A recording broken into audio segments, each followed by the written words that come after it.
I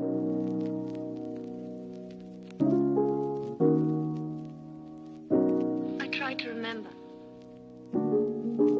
But when everything is coming back to me, I feel as if my memory is paralyzed. Now let's see. What is the last thing you can remember? I don't know.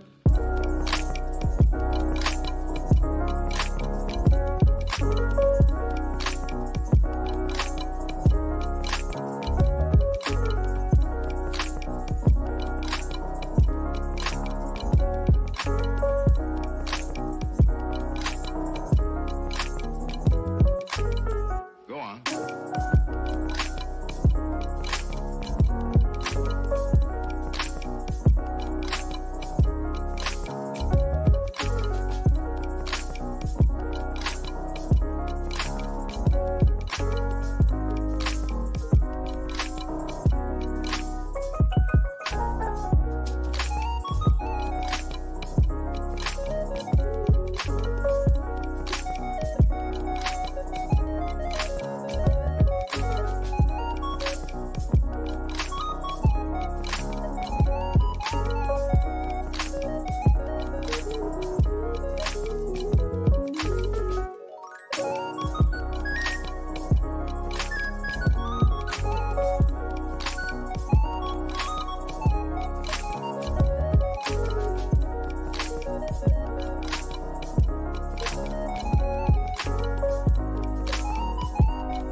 Wait a minute.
Good morning, good afternoon, and good evening, my friends from all over the world.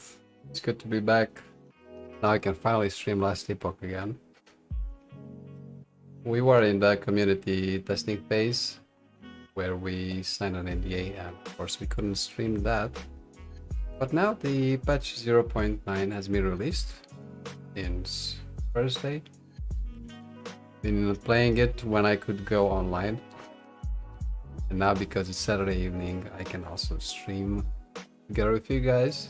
So without further ado, let's go ahead and start with the monoliths. We are already through the campaign.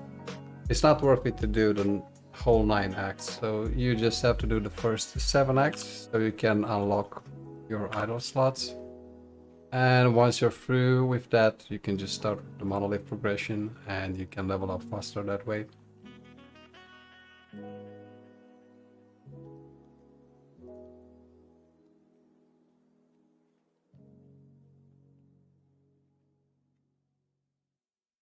So yeah, now I'm playing a Forge Guard, and some people are saying that the Warpath has been nerfed. I don't know, the patch notes are just humongous. It's not all that easy for me to find anything about Warpath being changed. But I'm playing a Forge Guard, summons this Manifest Armor, and also Forge Strike, which summons some Forge weapons, some swords that attack the mob. So it's kind of a minion build, let's say. Volatile Reversal is just something for offensive, let's say.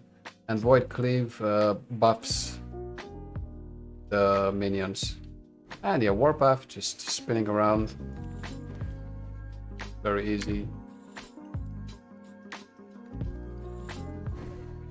Not sure I can also hear game sounds, but yeah, I think it's good this way. And we're already at the second monolith, the Black Sun. It's level 66, but really it doesn't matter, so you can basically do areas 15, 20 levels above your own levels. Quite alright.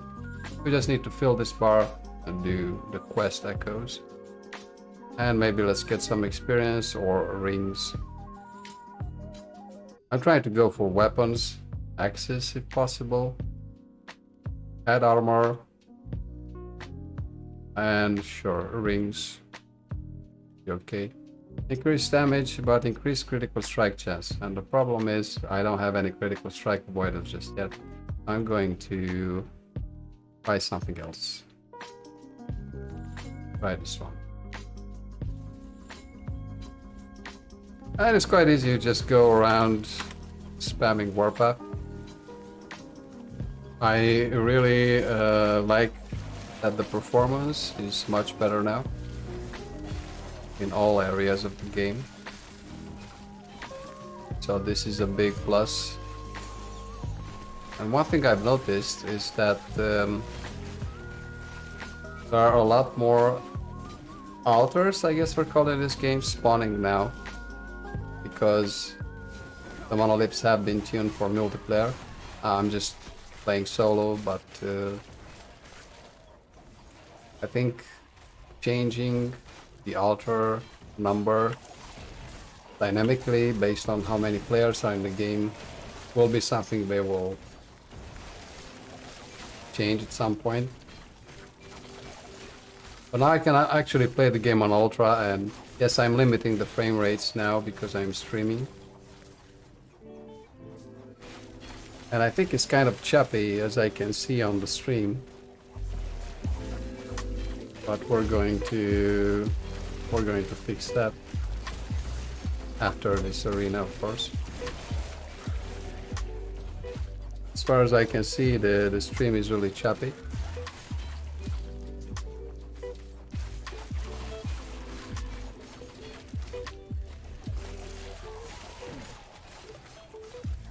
And yeah, I'm playing on ultra, but I don't think, as you can see, the frame rate is okay from my side. So I guess what we need to do is to actually limit the frame rate to 60 and also switch on streamer mode, because my gameplay is smooth, but the stream itself doesn't look good, my friends. One thing I'd like to see in the arena monoliths is actually a number to see which wave we are at.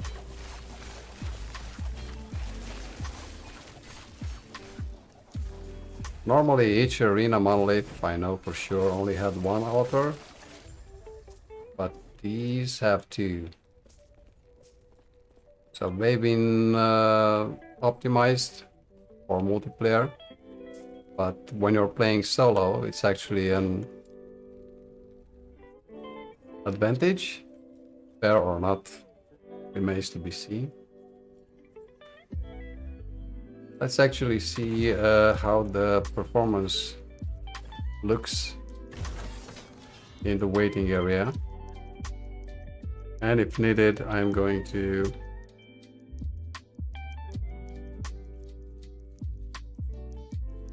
turn on streamer mode. This won't give us any drops or drop increase, as it says right here. Yeah, let's limit the frame rate to 60. See how that goes. And maybe the master quality something like very high instead, because the game isn't choppy at all at my side, but it's kind of choppy on stream, I'm being told.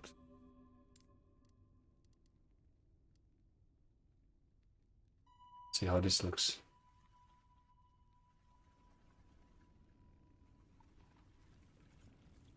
Another thing I like is that when we are leaving the echo, after we've completed it, let's say, the portal functions without any delay. So you can click on the portal and you are being transferred to the waiting area immediately. Also very nice.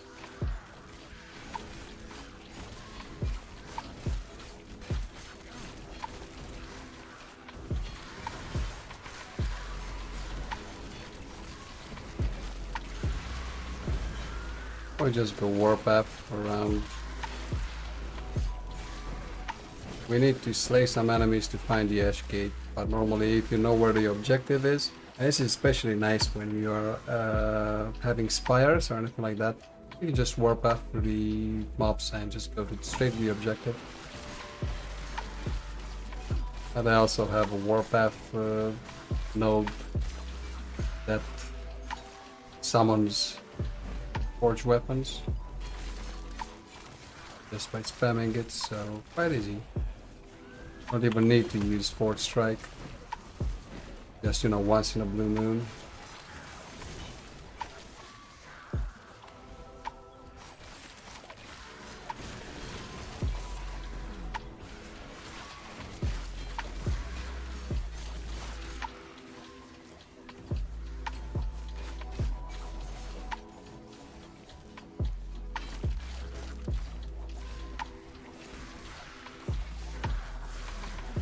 Turn of refinement.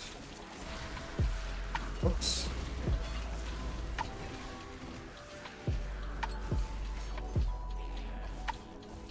Okay, so we finally found the gate. Not very familiar with this map template.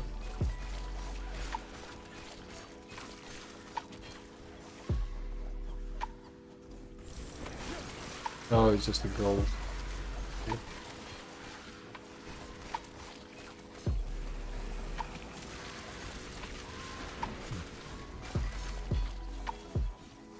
Okay, so let's turn this on. Void cleave.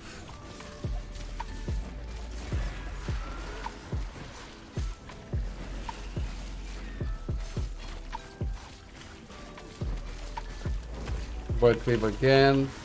And then what I'm doing is just using volatile reversal to get my mana back. Hello, hello. Yeah, hi, Mandy David.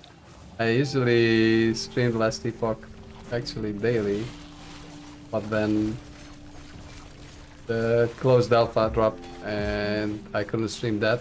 I signed an NDA. Now I'm happy that I can stream again. Not playing with anyone actually. I have some guys online from the closed testing, but I think it's still a bit unstable, and it's also difficult to join. From what I've heard, there are some problems with the login servers. So I tried to join earlier today. On the first day I just joined very late.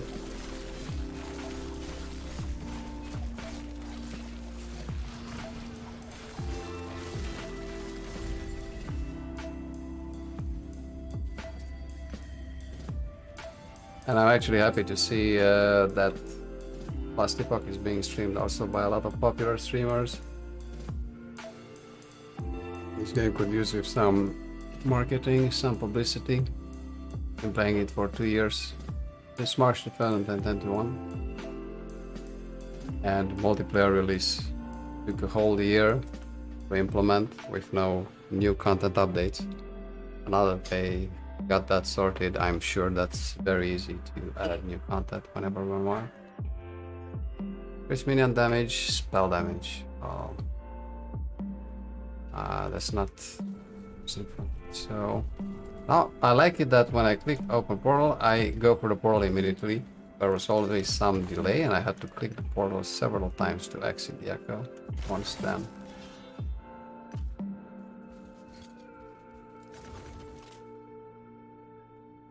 So an amulet requiring level 58, healing effectiveness, but it has throwing damage. I think the one I have already. Minion damage, minion health. Cold resistance, necrotic resistance, whatever. The implicit affixes as well. Increase minion damage and minion critical. That's pretty good. Mana regeneration.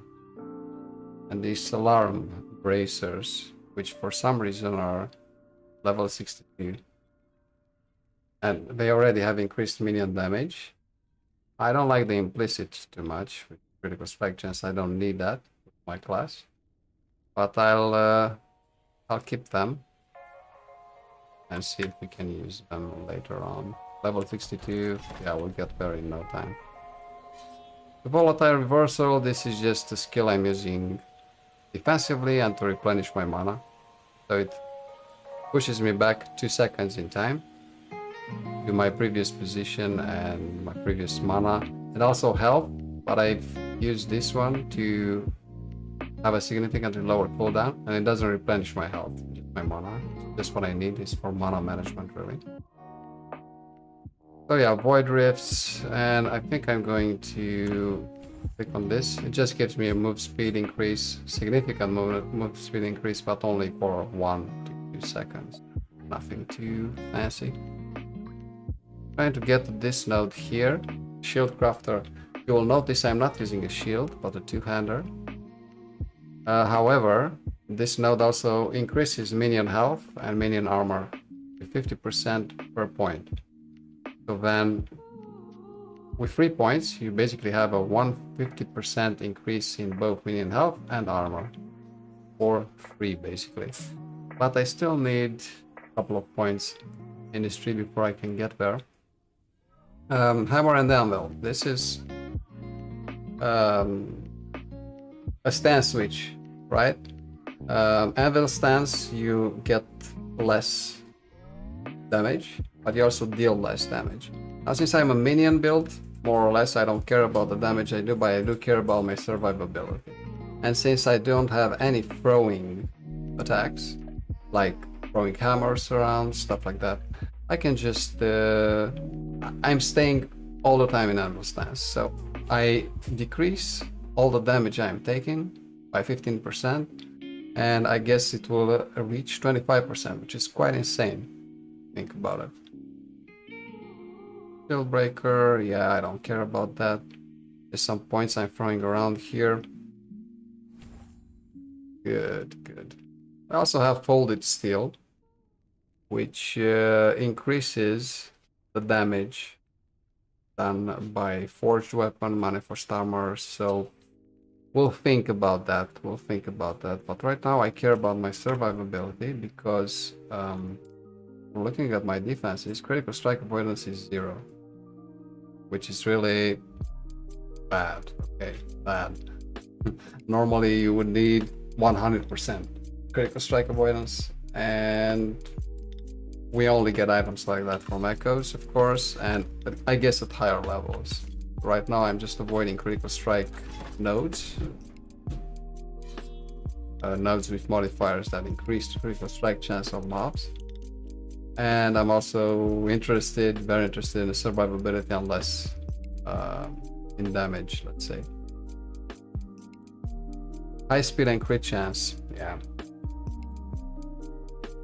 A glancing blow reduces the damage taken of a hit by 45%. Okay, I guess we can go here and also increased health and damage, or this one less damage taken. Okay, I don't mind that. This is really a slow melee build, so nothing too fancy. So you see this arena has 4 altars when normally it only had 1. So basically they tuned all the nodes for up to 4 players, but the number of altars, they do not change dynamically based on how many players are in the game. So I can actually just take all the altars here. Increase the movement, attack speed. Yeah, let's just wait for a while. Reflective Shrine. Yeah, let's just wait for a while. And we'll take the last one as well. Very soon.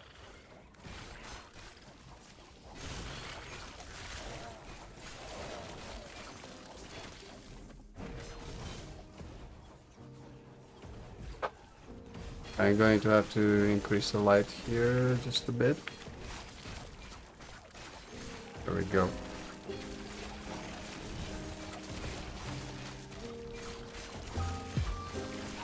Maybe not that much. So let's just go and take the last altar, which is also my favorite because it also increases the frequency of the warpath attack.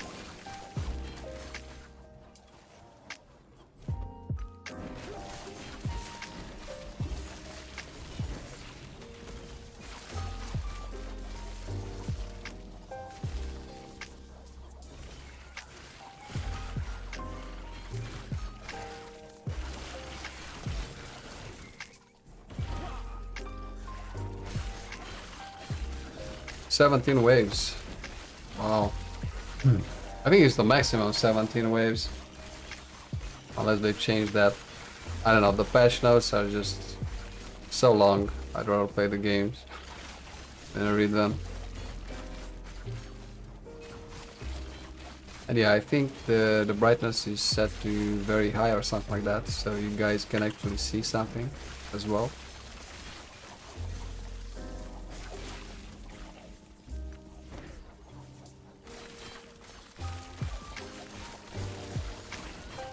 Not sure if I want to get some life steal on hit,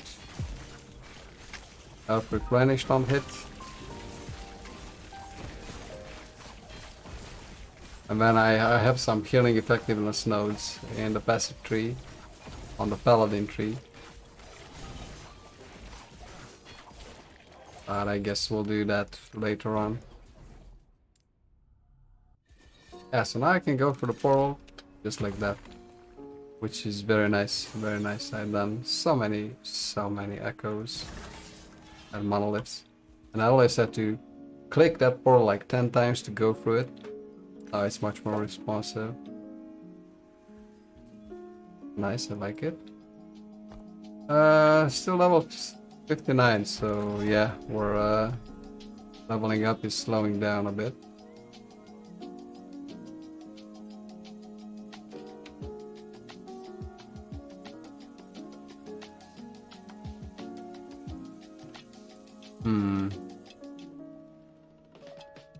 lightless bits. And this one was with the glancing blow. Yeah, okay. What about this one? High speed and crit chance until approached. Health enemies take 25%. Okay. And what does the enrage do again? Attack speed and cast speed increased and move speed. Yeah, let's just progress for this.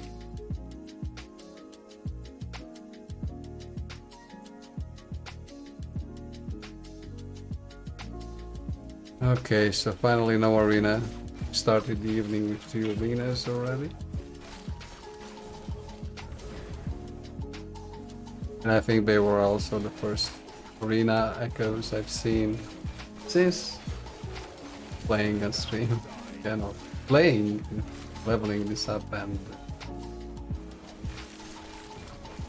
doing the first monoliths, so yeah.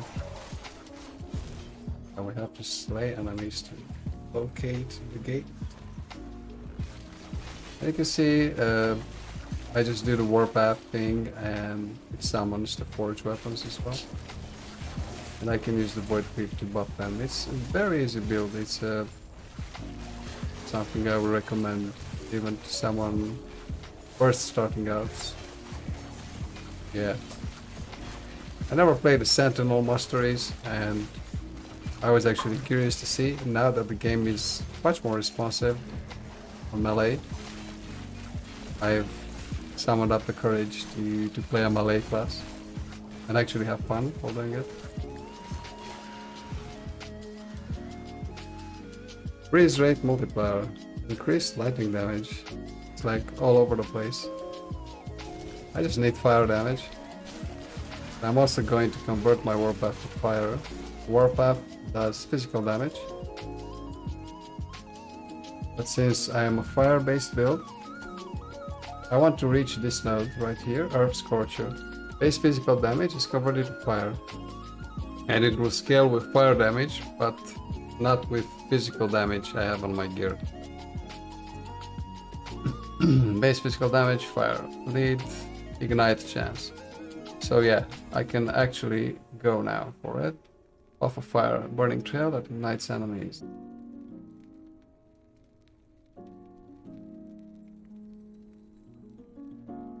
Have additional spell damage. Arsenal flame. Melee fire damage to ignited. Okay. More melee fire damage to ignited enemies. Yeah, we also have, you know, spinning summon forged weapons more frequently. But I don't know what to say. Fire penetration, also very nice. So I'll have to think about it. Because I have only 3 more points to give, and yeah. Lead chance 10%. Yeah, I think I'm going to go with moving forge. So that I can summon forged weapons more faster. Summon forged weapons faster. See, they've changed the animations. You can see that the damage is now fire. And also if I do a cleave and I kill them, they've changed the animations to be more responsive. So now basically they die like burning in flames. I can actually know what killed them. Level 60. Congratulations me.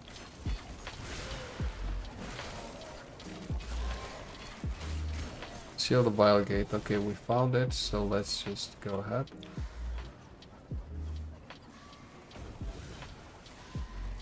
Can I just go here?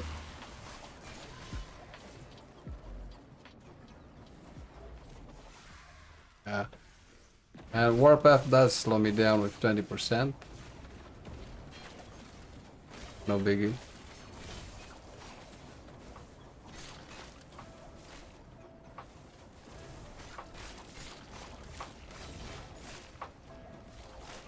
So now we just need to increase fire damage, I guess. But then again, Force Strike is also physical. Actually don't see the benefit of turning Warpath to fire. Because the minions themselves, they have fire damage, okay, but no, I think I'm going to switch it back. Because I don't think that's...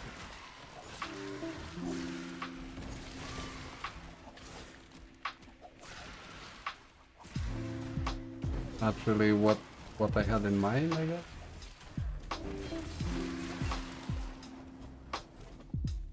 Of course, we are experimenting. We are experimenting, guys. So, but I think I'm going to turn this flame warpath. I'm not going to use it. Let me just do a quick check here. What's if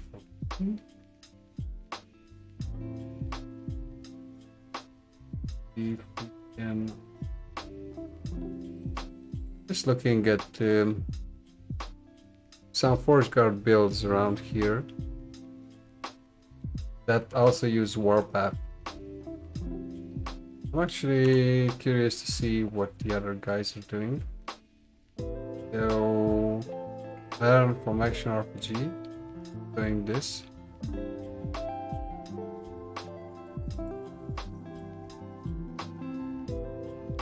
But does he have fire damage? Level of Warpath, increased melee damage, minion melee damage.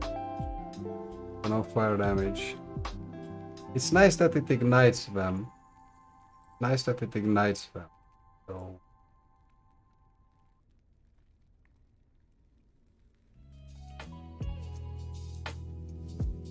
lead chance is to ignite, so a bit of a chance to ignite.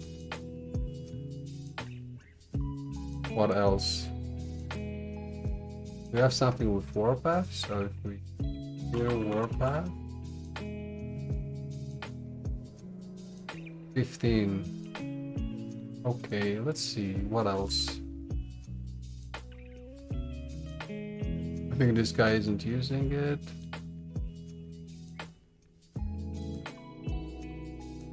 This one has Warpath. Let's actually open some more. Of course, these are old builds already, so we'll take them with a grain of salt.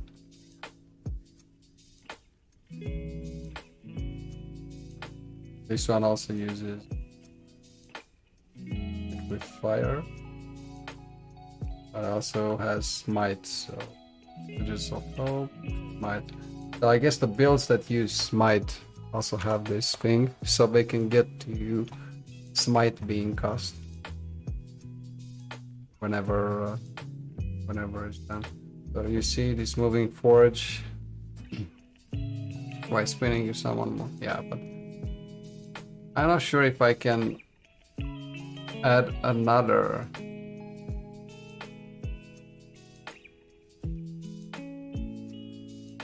skill here. No. I guess I can take these ones, Force Strike and Warpath.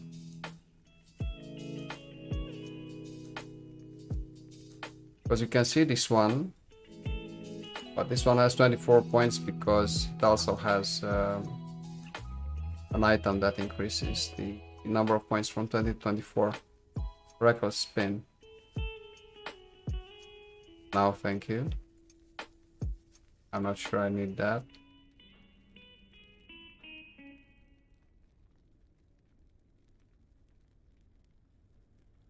So I'm really a bit unsure on how to proceed here.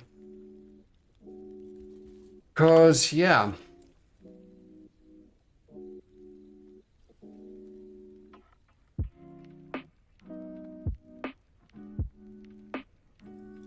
I'm not sure I need it, to be honest.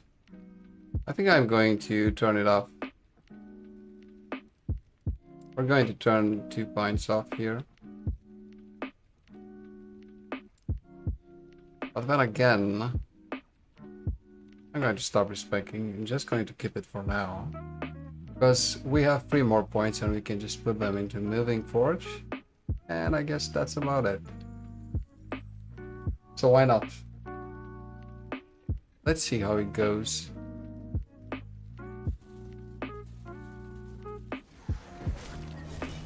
Let's see how it goes like this.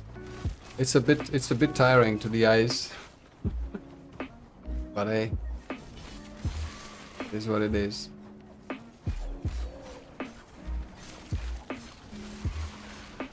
So I'll just open the gate. Maybe also get whatever buff that was. Now we can just spam void cleave and do a volatile reversal. Not sure why I summoned the manifest armor again, but hey. And void cleave is good enough for single targets as well. As I was saying, it's not about dealing damage with the character itself. We have the minions for that. What we need is survivability, and this is one of the more tankier builds out there. Even without using a shield, so just doing warpath, remember?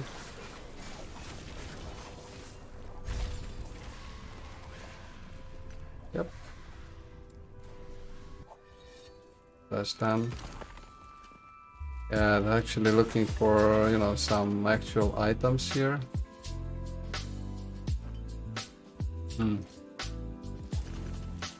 So there was an idol that had no...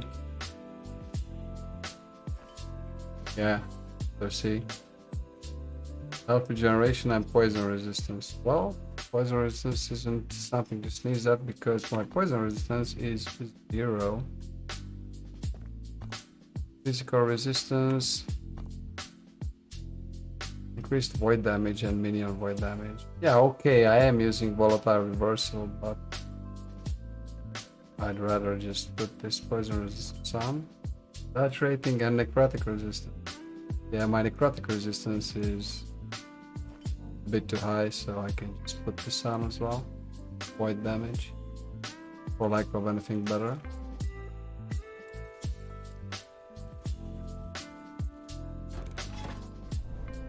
And now,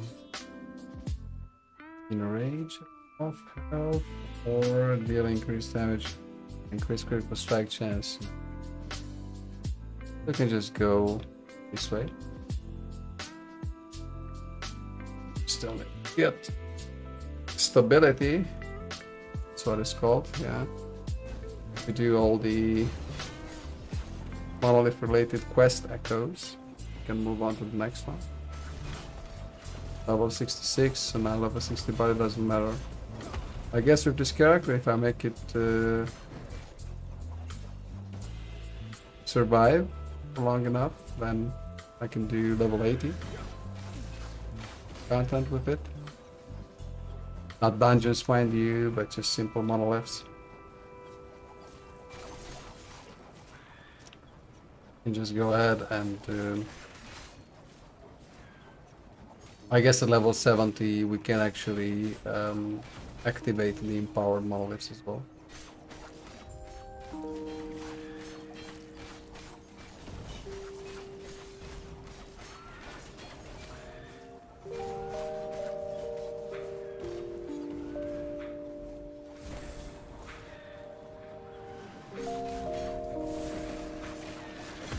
Yeah.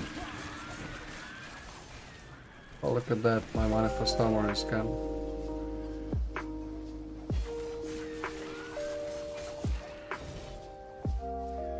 This is the kind of build you just play while watching a Netflix movie or something like that, so it's a good class to play while streaming and talking with you guys. Some music. It's much more relaxing than playing that static core mage I used to play. You can find all the previous stream episodes on YouTube. I'm streaming on multiple platforms. On Twitch they get erased after 60 days. They're gone forever, but on YouTube we are there to find.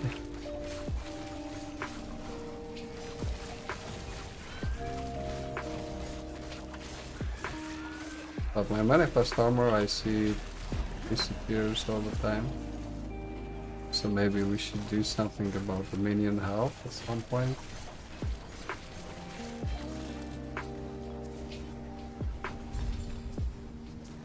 And guys, if you're watching from Facebook or YouTube, you can just type in chat, because supposedly I can see the chat from all streams. This is the tool I'm using. Why am I getting freeze rate multipliers all the time?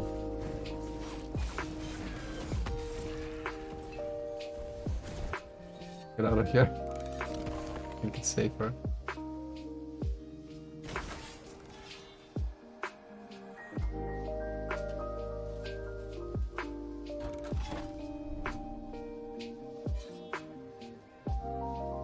Okay.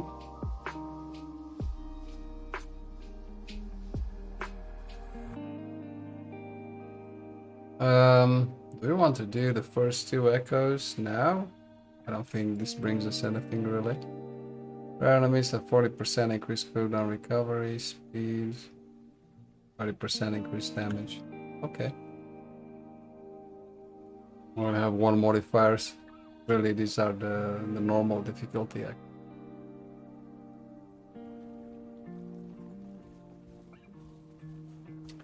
Not too shabby.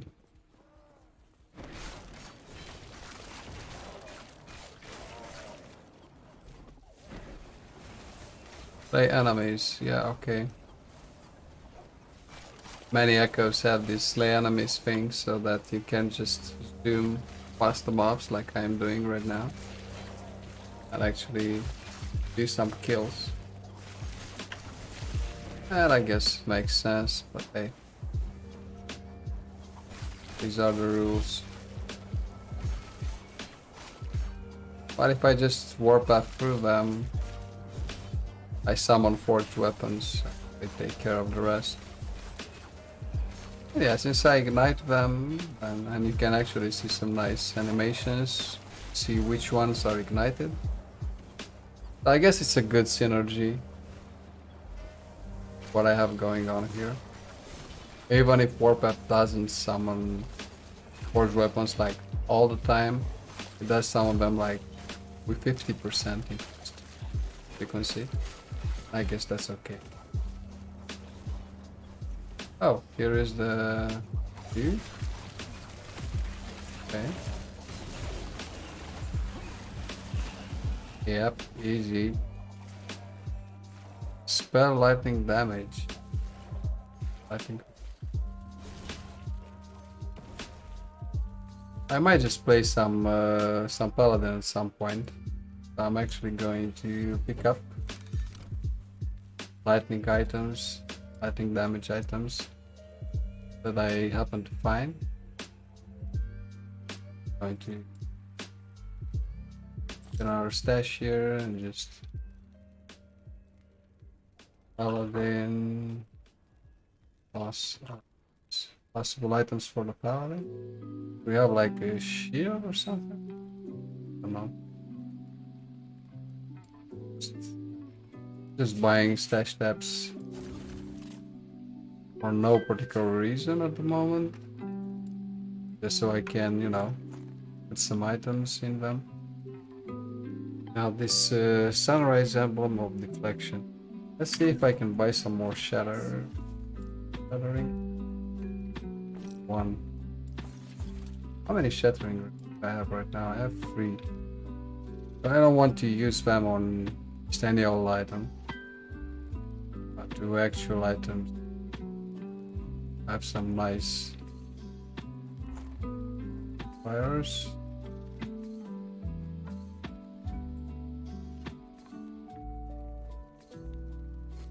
So basically these ones are pretty bad. think I'm going to... Yeah, I'm going to keep the recoloring with these ones. Blue. I guess they're bad enough. So. Physical resistance and necrotic resistance, pretty good. But throwing damage, I don't know. It does have some nice resistances. But I also have my minions to think about. This one with the freeze rate multiplier, can just forget about it. Void penetration. These are pretty much useless items for me.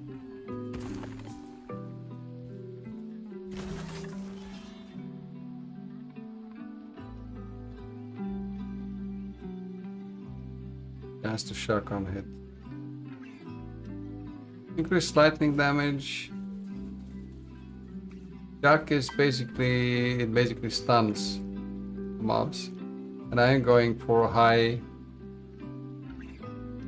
stun chance build. But shock doesn't accumulate with that. It doesn't scale. Chance to shock doesn't scale with chance to stun, right? High health enemies deal 40% increased damage. High speed and crit chance until approached.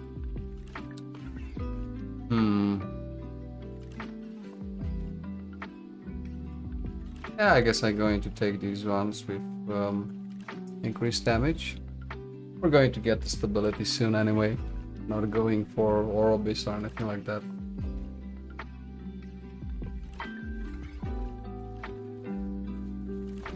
Passives, yes, we're still going for this minion hell thingy.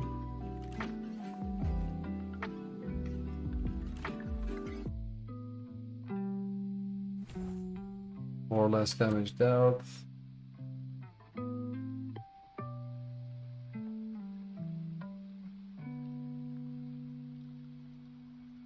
It does seem we're skipping a couple of frames here. May be important. And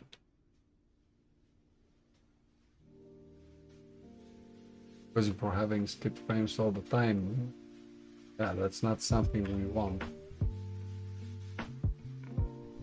Yeah, so I guess I'm going to go with folded steel, alright? What else do we have here? Of any particular use? We also have the might, increased health, folded steel. Yeah, I guess I'll go with the might first. Just to increase health. So yeah. Oh, I just put the last one here. Well, I guess that's better, even better than increasing the health with 2% or anything like that. So you can see how much health I already have at this level, level 60. That's quite a lot.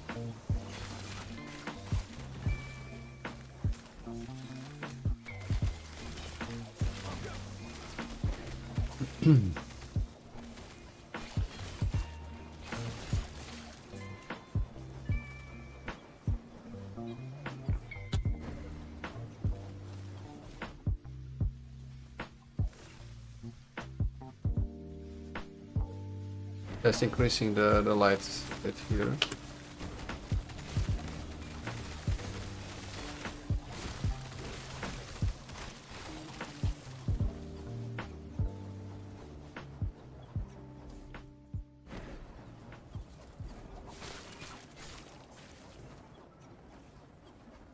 So I think this is better. We'll see in just a bit.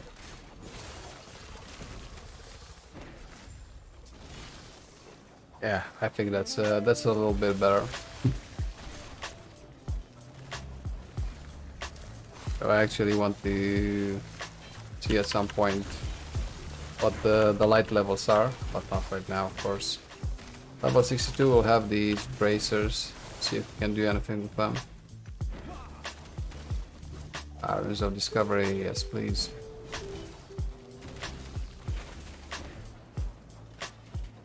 Not very deterministic, of course, if you ask me, but I guess if you have a perfect roll, Gear 5 epics, all that jazz, you can just YOLO it and go for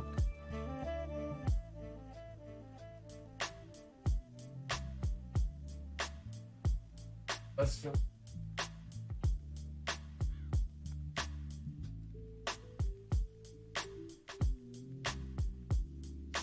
Now it's better. All sorted out with lights and the brightness. I don't know about the brightness now. Maybe it's too bright, right? Especially on desert stuff. Medium brightness, maybe. I think it's too bright.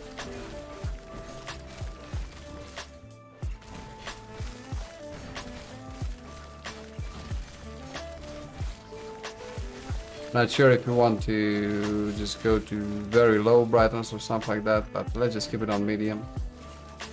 See how that pans out. I think it's good enough. Sure, this isn't the best map to test it on because it's a very bright desert map. But we'll see how the others look. Because we did some earlier echoes which were very dark in comparison, so we need to find a nice balance between all of them, I guess. What are we looking for? Oh yeah, we're looking for this boss. Let's go ahead. Oh, I used to dread these scarabs as a sorcerer. Then again, these are the normal echoes. Until we reach like 500 corruption, it's going to take a while. We'll see how this mastery itself performs. It's any good. Oops, am I having lag here? Thing is, could be better, could be worse. And I guess I'm having some bitrate issues with the stream. That's because this is online. I'm not sure where the server is located. Probably it's either Paris or Frankfurt. Yeah, okay, so we need 2 more points. Let's just put them here in melee physical damage. And also maximum forged weapons +2. So I think the maximum was 9, and now I have a maximum of 11 forged weapons, which is quite insane. Level 62, and I can use the bracers and try to actually forge something out of them, craft something out of them. I didn't want to go to increased health after increased damage. Yeah, dodge. This was where I was going with this. Yeah, okay, let's try this one.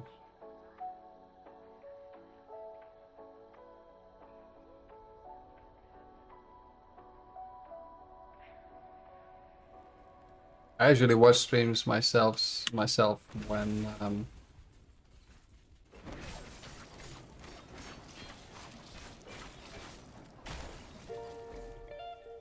playing. If I play Last Epoch, I watch Last Epoch stream as well.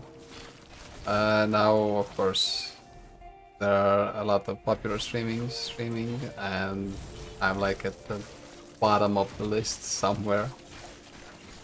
So it's quite difficult to find my stream.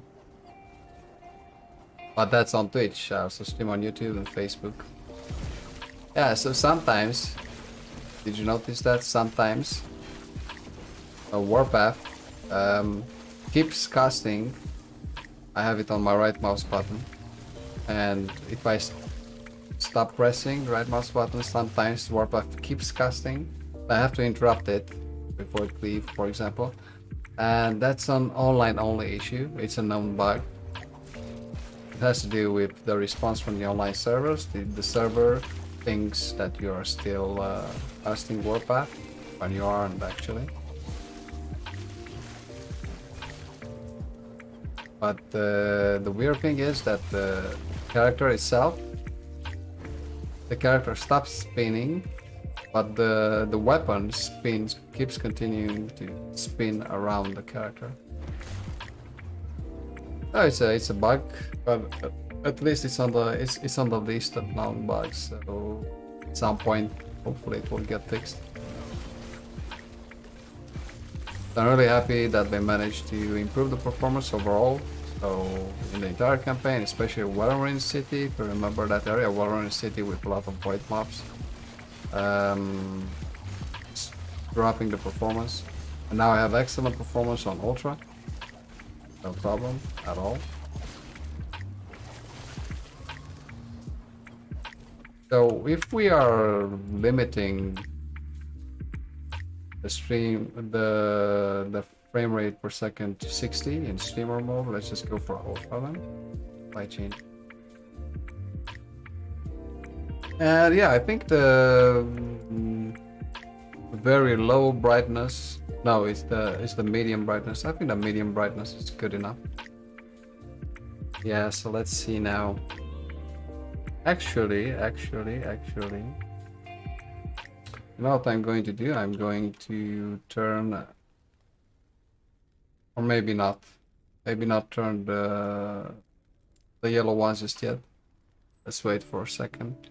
So this one gives us mana, but you see the helmet does increase minion health, regen, strength, lightning resistance, increased stun chance. So I don't know, I'm kind of torn if I want to choose this one over what I already have. That one also has health, fire resistance we don't need, increased minion health, movement speed which we don't really need, and more armor. So kind of torn between the two.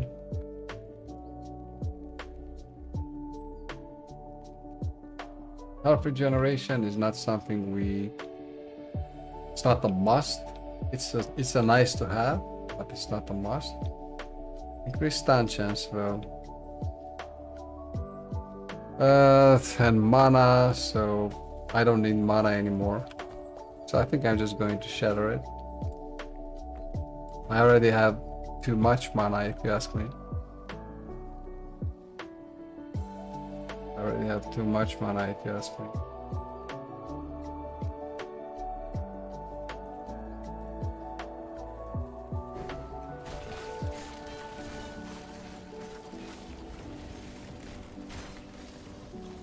Unfortunately, I don't have any way to heal my minions, but I do have a way to respawn them anytime they die, and I'm doing my best to increase their survivability rates. What's that? Yeah, see? So he's still spinning, but the character is spinning with the weapon as well. So he was still spinning and I couldn't do anything. I had to interrupt the spin. I used Void Clip to do that. Just because I can cast it anywhere, I don't need to target them all to do it.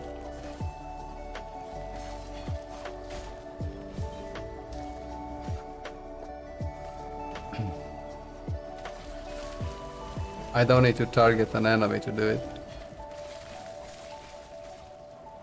Yeah, okay, so instead of mobs, I'll just say enemies. Yeah. Because I don't think yeah, the software that tries to convert my speech to text, I don't think it knows what a mob is. I'm just going to use enemies instead.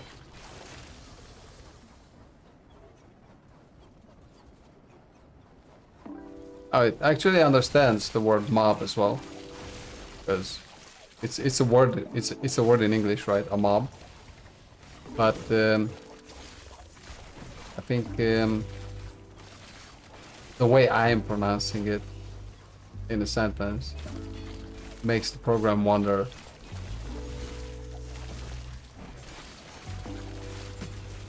Yeah. So if I speak clearly and maybe a bit slower, the program might actually understand what I'm saying.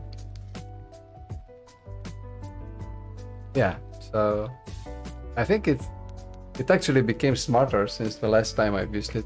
I think the last time I've streamed was 2 months ago. I streamed a couple of Diablo 2 Resurrected. Increased minion damage, but again the critical strike chance and the implicit affixes are worse than what I have. They can range from 35% and 45%. So mine are actually in the upper echelon. You see, it's quite a big range between 5% and 45% for the implicit affixes. Physical penetration now. That's actually good because I can do more physical damage. But then again, I've switched the warpath from physical damage to fire damage. I think this will also turn my my gear selection process into something a bit easier. I think if it says melee damage, then it also includes fire damage, right? Not sure if I can just search in the guide here.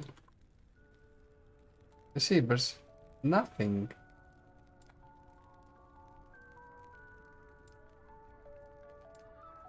Shred. Yeah, damage conversion. Yeah, actually that one is there. So melee. Maybe damage types. Okay, let's see what they say in damage conversion. The damage type of specific skills can be converted by skill tree nodes or items. There are two types of damage. Base damage converts a skill's base damage, which does not affect damage from stats such as +5 melee, but will change the damage type of added damage stats without the damage. Full damage converts all of the skill's damage to a specific, including damage from stats such as +5 melee power. No attack affects elements such as ignite or any other effect, or triggered by the skill unless stated otherwise. This one converts the base damage, base physical damage. And they say that the base damage, which does not affect the damage from stats.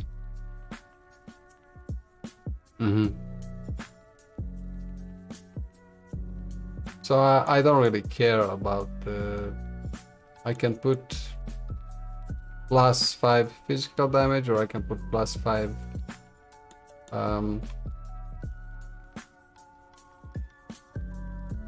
fire damage, and it's the same, which is called base damage. Base damage can only be modified to full base damage for its melee skills. Typically have 2 base damage total because most of our damage comes from weapons. Spells and throwing attacks can have much more base damage, but the exact amount varies a lot between skills. Calculating damage dealt, that's like +5 melee fire damage are multiplied by the skill's added damage effectiveness added to the base damage. Of course, that's like 30% increased damage, 10% more damage. Added damage without a damage type, such +5 melee damage, is damage of a type that depends on the base damage type of the skill. For example, +5 melee damage will add 5 melee physical damage to a physical melee attack, but 5 melee fire damage to fire melee.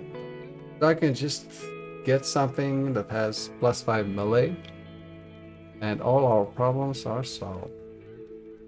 I like it. Increased mana regeneration and health. Yeah, the stats are pretty nice, but I have to think about it. I'll think about it. Okay, so let's go to level 62 and try to do something with these bracers we have in our inventory. Do some crafting, and then we'll take a short break. So let's see. Increase minion damage, increase minion critical strike chance. Plus 5 fire penetration. I like this. But what's with this freeze rate multiplier? Oh my god. What's the forging potential? Very nice. Very nice forging potential. Let's... Oh, I'm sorry.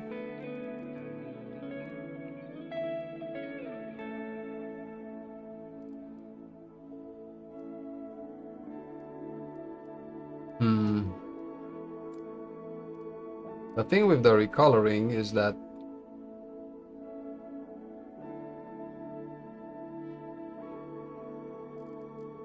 I don't want to have these shown anymore.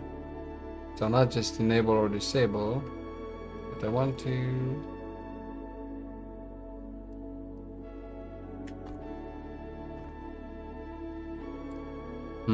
Anyway. It's all good. So freeze rate multiplier. Minion damage, minion health. I'm sorry, but you can't get much better than this. Tier 5 minion damage, tier 5 minion health. So excuse me, but I'm going to keep it no matter what.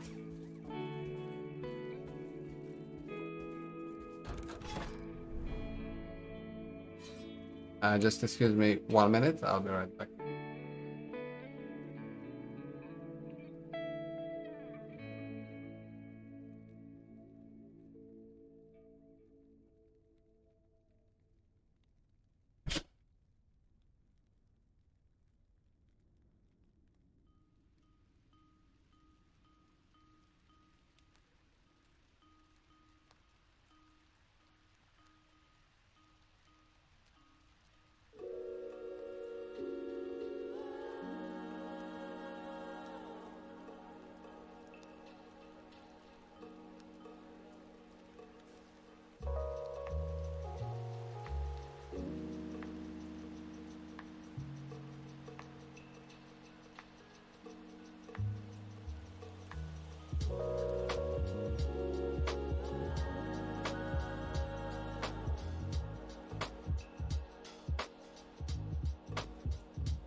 Okay, so I think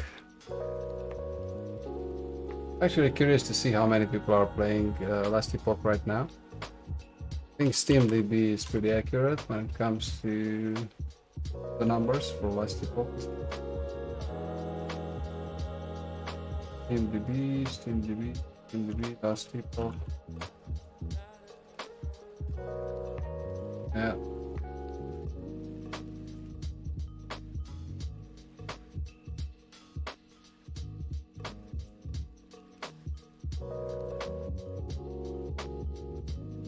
Let's see. 45,000 players in game. So this is a new high. And of course, it might just get a bit higher. Twitch viewers, 27,000. Because it was a bit weird. Like yesterday evening, there were 22,000 players in game and like 44,000 watching. Now that can be explained by the fact that many players weren't able to log in and actually play the game. Yeah, 45,800 all-time peak 2 minutes ago. So I guess the developers are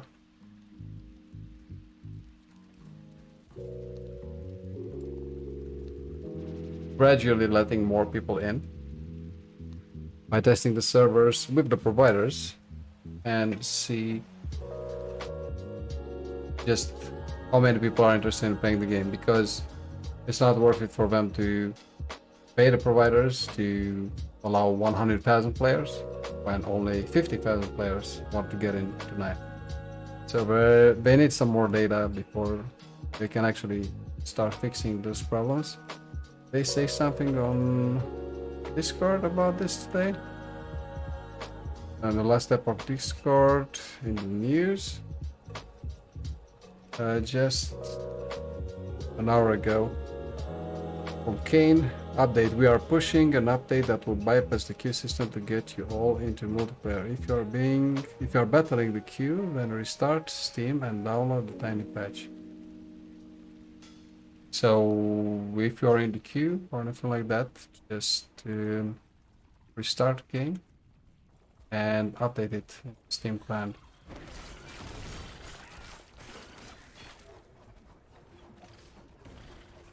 Just have to find a boss here. So.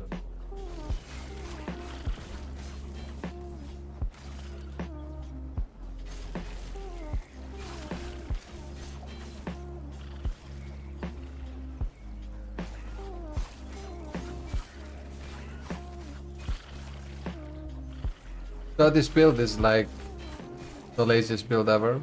You just watch a Netflix movie, or you know, play with one hand and watch another stream.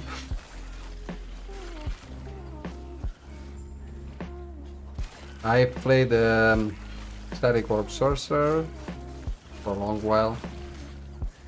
I tried the Lich, I didn't like that too much. I played a Werebear Druid. What else? That's about it really. But I did play the Sorcerer for a long time. Like 200 hours long. So I was farming the Ravenous Void. That's a glove drop, unique glove drop from a monolith boss called Elder Gaspar. And the drop rate for that, if you max out all the drop rate chances, drop rate for that item is only 3%, even with maximum drop rates. It's kind of insane.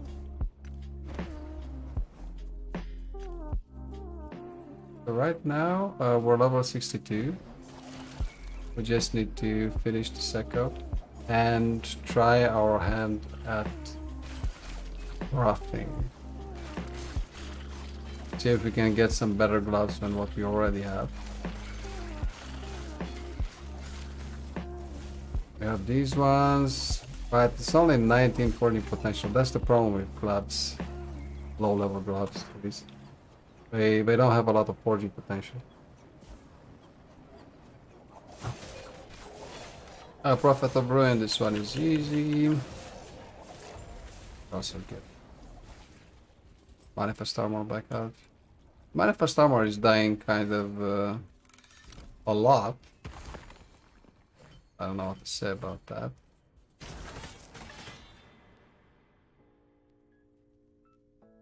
%40 chance to ignite while at high health. The problem is this one takes up 4 slots. And you have to wonder, is it worth it? Ignite while at high health.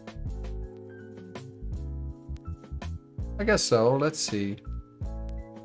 Let's see what happens.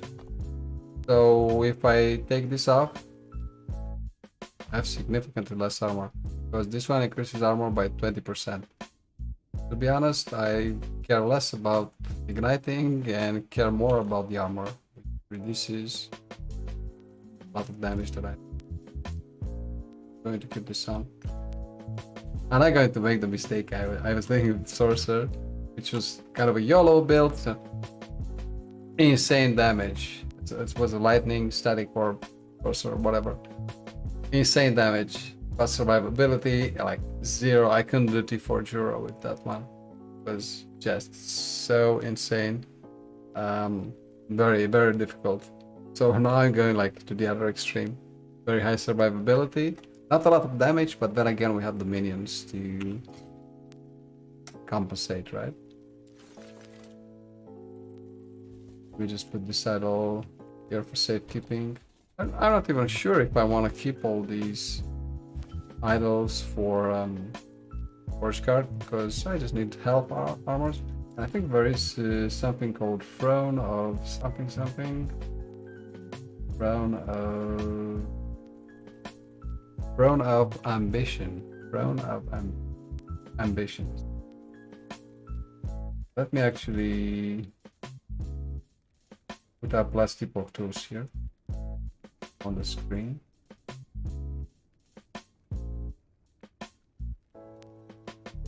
Let's see if we can find this item. Resources, item database, right? Throne of Ambition.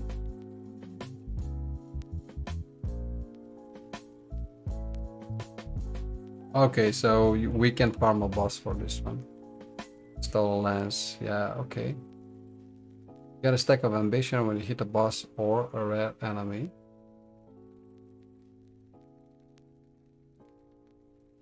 Two more fire damage per stack of ambition. Two more armor per stack of ambition. Okay. 20 maximum stacks of ambition, so theoretically you gain 40% more fire damage and 40% more armor. Okay. You lose all stacks of if you go 4 seconds without getting a stack. So this is pretty good for bosses, right? It's something we're going to prioritize. The thing is, I guess I have to farm the empowered version. Echo, right? Well, let's try our hand at crafting. Let's see if we can get something better than what we have here. Increase minion damage, increase minion health again. I just want to go with strength, and we have enough glyphs of hope as well. Strength, okay, it increases our armor, and the minion damage is already maxed, right? So, fortunately, I cannot change them like this. I have to do it. So you see, the minion damage is also a tier 5, meaning we have a tier 3, and we have void resistance and armor. So you know it's pretty good as it is. Now let's see if we can get something better. I guess I could just go with Rune of Discovery, but let's not YOLO it all the way. Let's just see if we can add health. Yes, hybrid health, very nice. Let's add this one. Of course, we cannot level that up, fortunately. And we have health regen per second, and health. Yeah.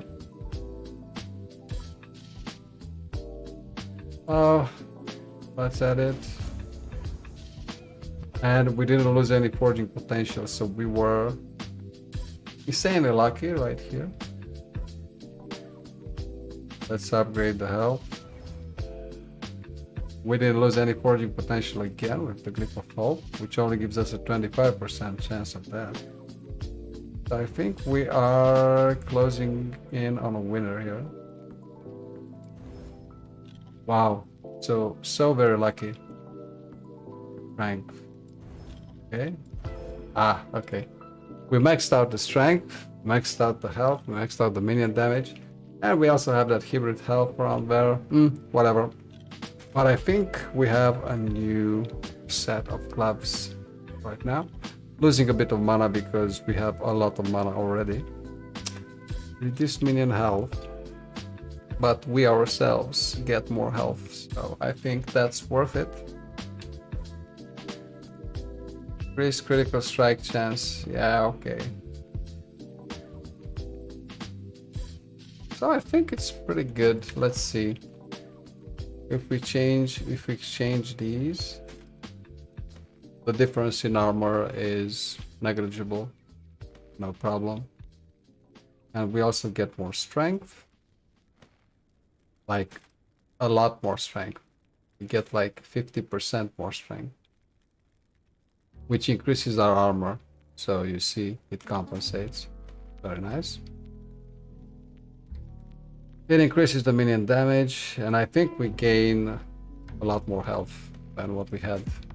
Because I cannot take the tooltip seriously because we also have the hybrid help, which increases health by an additional 3%. And 15, yeah, okay. So 1274.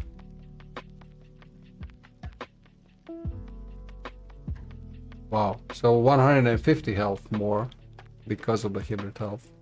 Very nice. We're going to shatter these. Shatter this. Tier 5.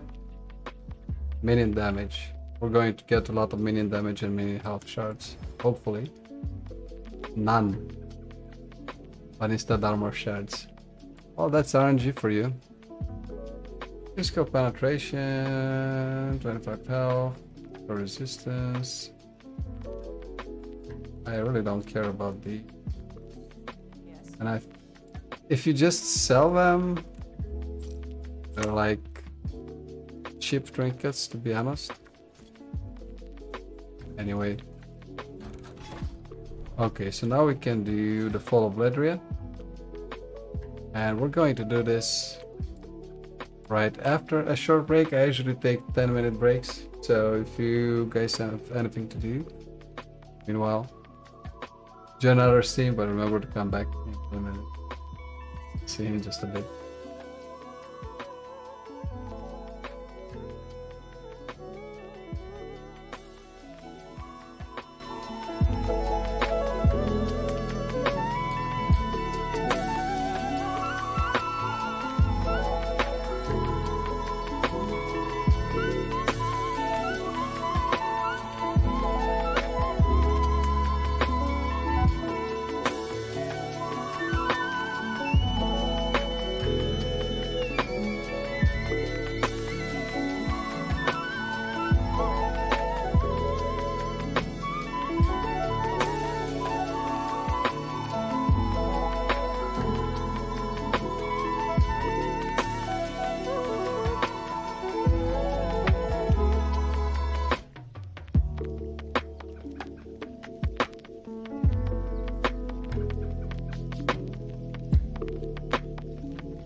Alright guys, let's turn the volume a bit down for the music, and I think we're going to mix it up a bit and see what else we can play here. Trying to play YouTube save tracks just to see if it's working. Oh yeah, and we have some playlists here. Scary music, epic music. Let's try this one. Epic music.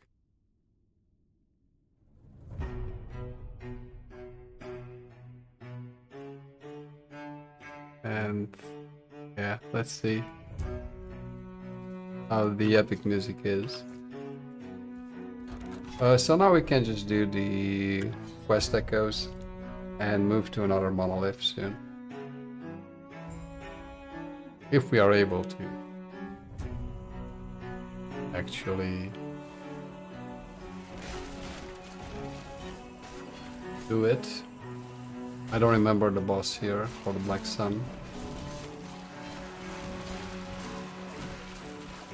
So we got some nice bracers, yeah, some nice gloves. That's good.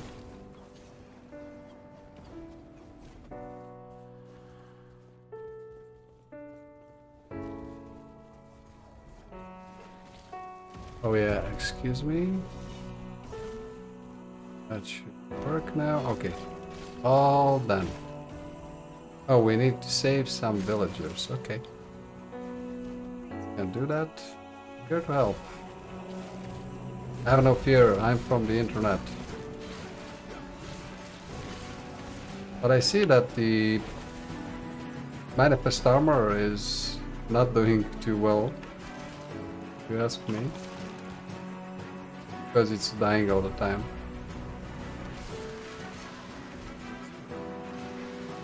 Get out of here. That's what you get for staying up late outside. The void is coming to get you.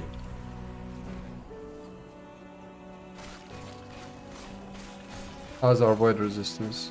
Because I think I remember we're going to fight a void boss, which shouldn't be too hard. Void resistance could be better, but it also could be worse. Lightning resistance is the worst, but I think it's okay. Critical strike chance, physical damage, lightning. I don't care. I just care about minion health and damage on everything except my weapon. Where I could do with attack speed is when I can do more damage with warpath.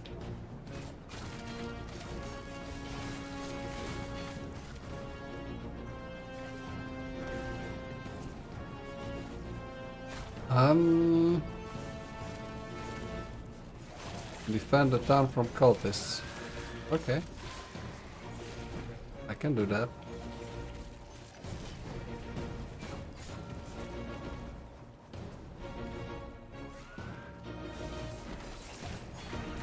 I guess these are the cultists.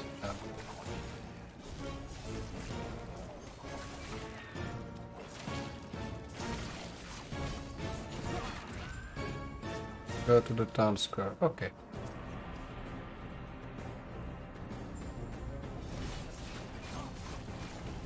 Hit the void fire. Okay. Yeah, so you see the manifest armor is dying all the time, like.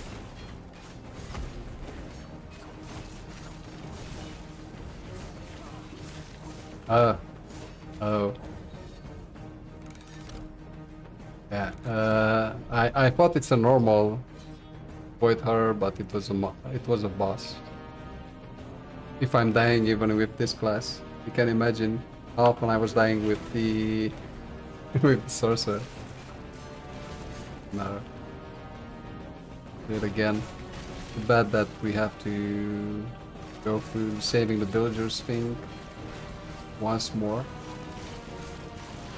But we'll just do it quickly.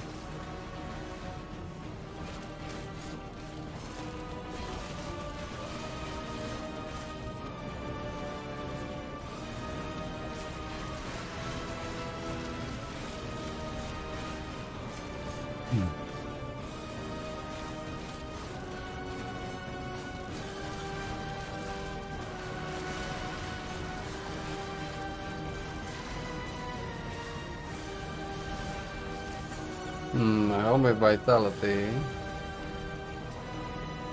Armor and health.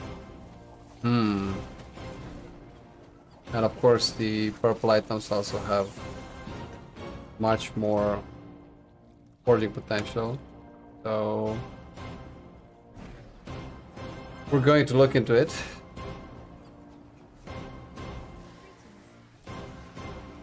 We can already use it. Level 47.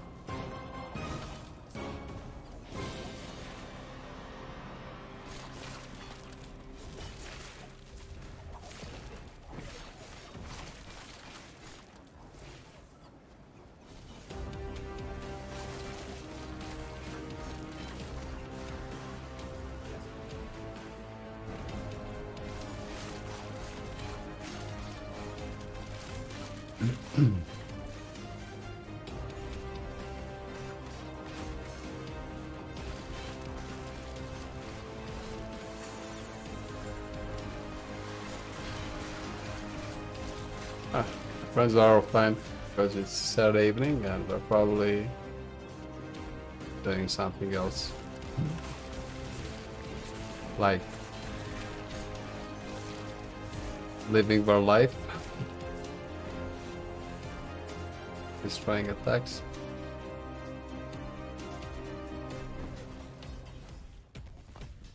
I don't want to have these items shown anymore. Okay.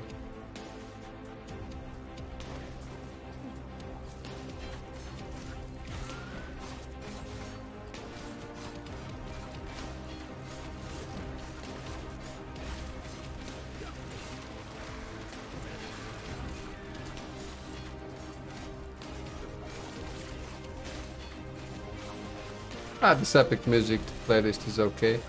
I'm actually curious to see if it's going to be safe for YouTube as well, or if I'll get, you know, portions of the video muted or anything like that. Ooh, there's armor shred back. Maybe not the best. Still interesting. I don't care about armor shred. I do care, but only when it comes to the 3 points. Okay, let's try and not die now.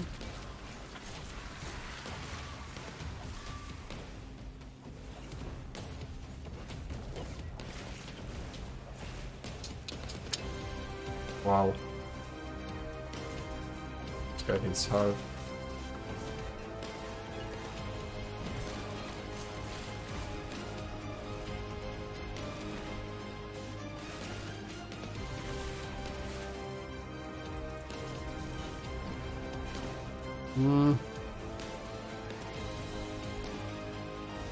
Oh, there's nowhere to hide. I get it.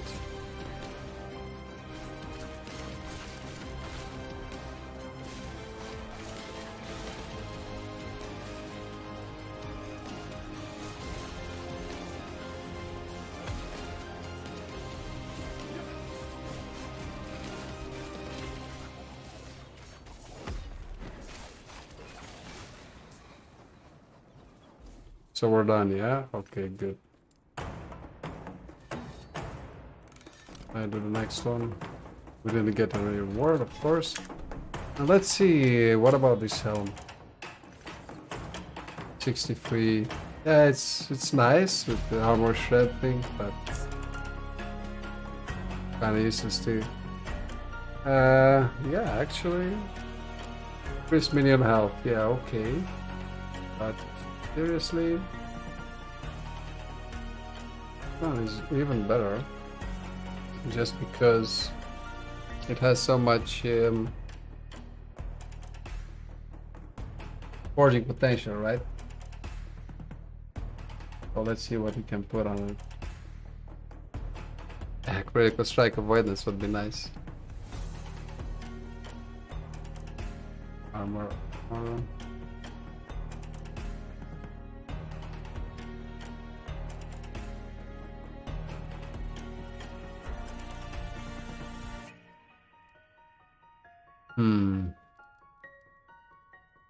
What can we use as prefix? Attunement, strength. I guess we'll go with strength. Add it. Sure. Yeah, let's increase the armor as much as possible. Health as well. 64. Okay. 65. I think it's better, so we have enough fire resistance already.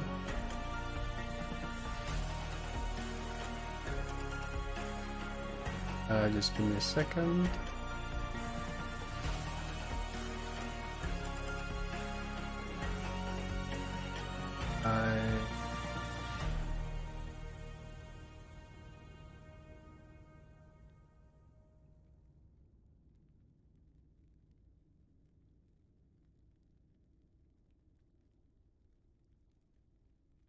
I think the bitrate is okay. And we fixed something else as well. In the background, Ring of Shields, we don't care. Yeah, we lose minion health, but we get a lot of armor. Let's see if we get more health. Also, let's check the armor. Significantly more armor. It's like 40% more armor. And also 100 more health points. 120. So it's the better choice. Absolutely. Also increased movement speed, yeah, 8%. It's like the maximum we can get. This one had 6% increased movement speed. 16% movement speed is nothing to write home about.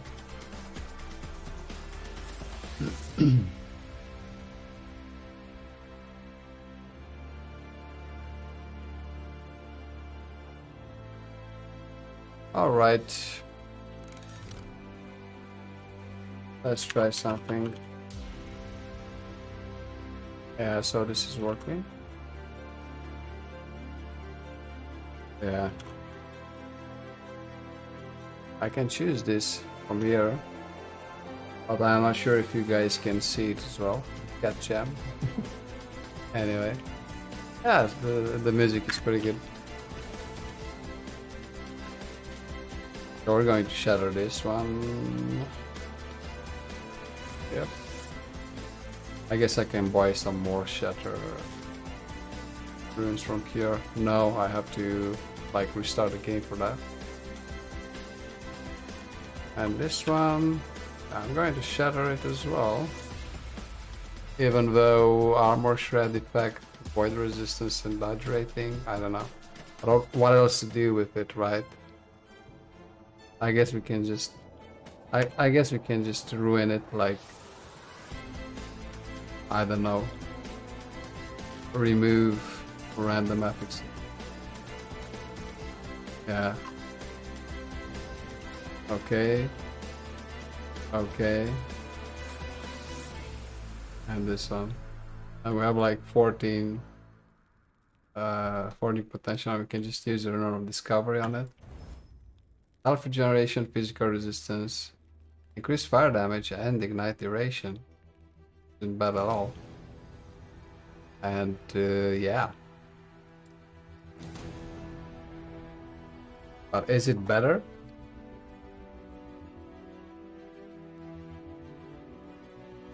Than what we have? Increased fire damage, increased ignite duration. You know what I mean? Strength, health regeneration, and physical resistance. It's not bad. It's not bad, to be honest. We're going to keep it for now. Random items, yeah. I guess the... we're going to keep them for now, but they're pretty much low level, right? Hopefully we're not going to die again in this quest echo, but if we do, then it is what it is. And we will need to come back to this echo to farm for a set helmet, Sunforged helmet.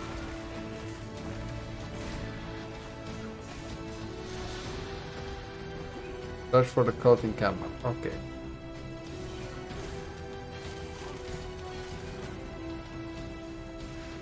So I think this aura I see here is that, yeah, the ones that summon a twin at half health. So it's pretty nice to know in advance.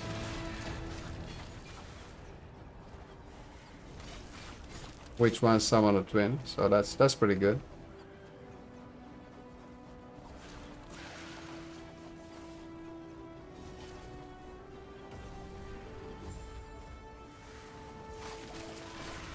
Yeah, okay. Yeah, so I can summon a maximum of 11 forged weapons now. Because I put a point, a passive point somewhere. We'll check out the skill trees and the passive tree again soon.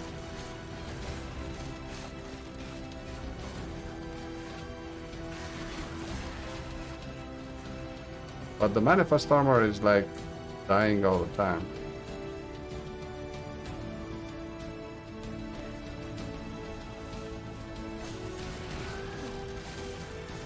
And yeah, unfortunately, I didn't see the chat from YouTube. So in case you're writing to me something there, guys, really sorry, but I can't see. Maybe try writing something in the YouTube chat. Again, maybe it didn't work because it was from my user test, but yeah. The Prophet of Dawn and the Oracle of the Black Sun. Well, where are we exactly?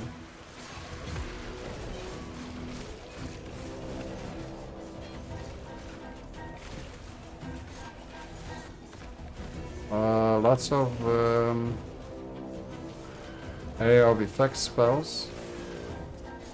Yeah, so the Void Fused, the Forge, the weapons also have a health of their own, so and watch out for that. Oops.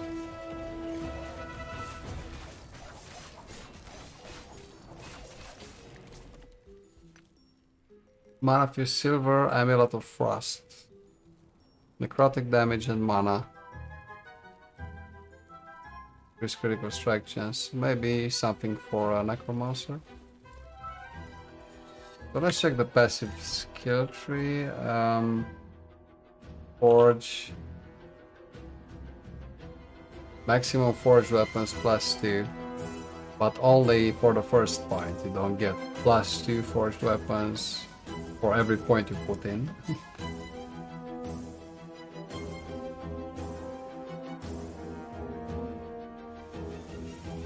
So now we are at 45 points, and we can put this into minion health and minion armor, which we really need for our minions, minion health and damage. Minion health and armor. Okay. So it's only for defensive. Doesn't increase the damage as well. That would have been too rad, I guess. Yeah, alright. So I guess summon forged weapons more frequently. I think that's a good way to go. More forged weapons can't hurt, right? For the Void Cleave here.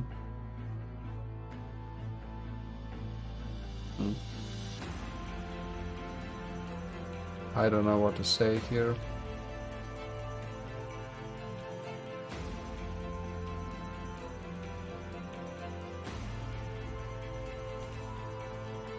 Maybe, maybe. Ah, this is just to buff our minions, to be honest. Ah, finally, Titan Sword. Gains a sword which scales with your equipped weapon stats. Okay. And now he has a sword. Did he have a sword before? No idea. And now... maximum forged weapons plus 3. Okay, here we go, like... we're going to have... a maximum of 12 forged weapons. Only fitting, I guess. Increased attack and cast speed after... yep. Okay. And that's the way the cookie crumbles.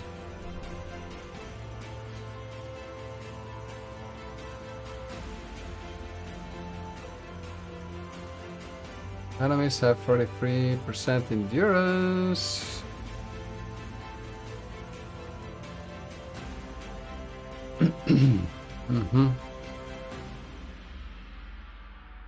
Yeah, but we're not going to continue. Can we see like a helmet echo anywhere here? Not at all. So these are pretty rare if the echo is not empowered. So yeah, we're going to do the Ruins of Solarum right now and then move on to the next monolith. Just give me 1 minute.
Okay. Yes. Go for the Ruins of Solarum. And let's also check SteamDB.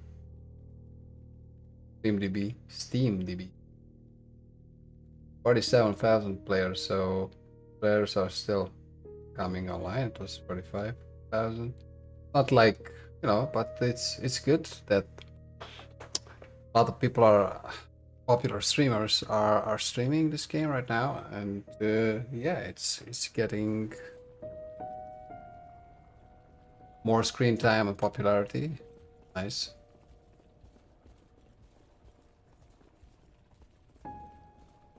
I think this game caters to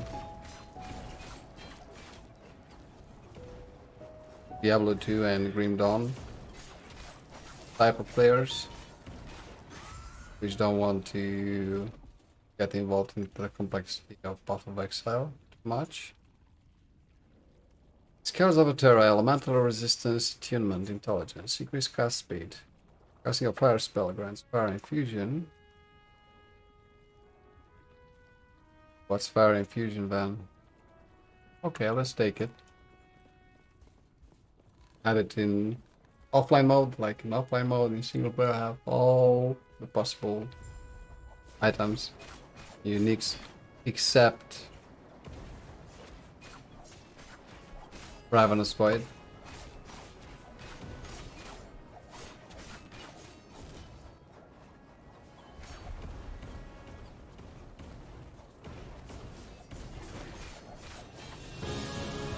Whoops. That's not good.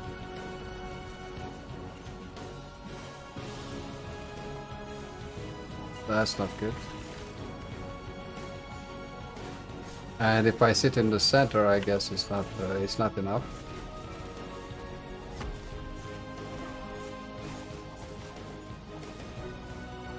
I guess this playlist doesn't have a lot of YouTube safe sounds.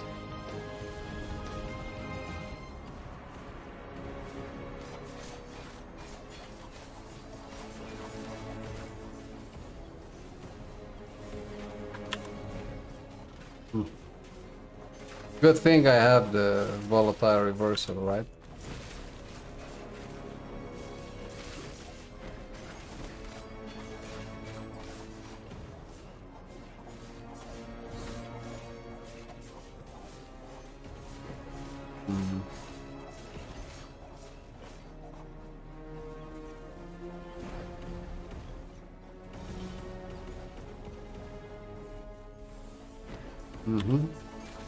Yeah.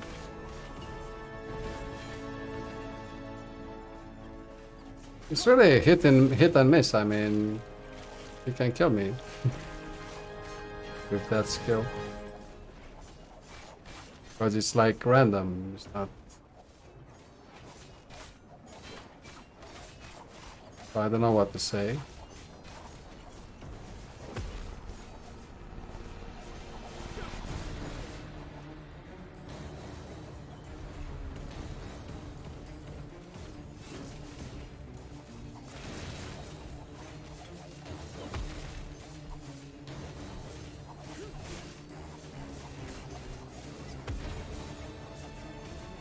I guess we want to move faster now, so we're going to stop spinning around like idiots.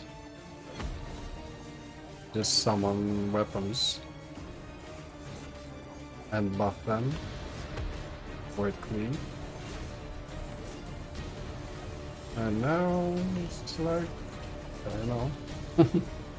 Just spamming health potions because there's not much else I can do.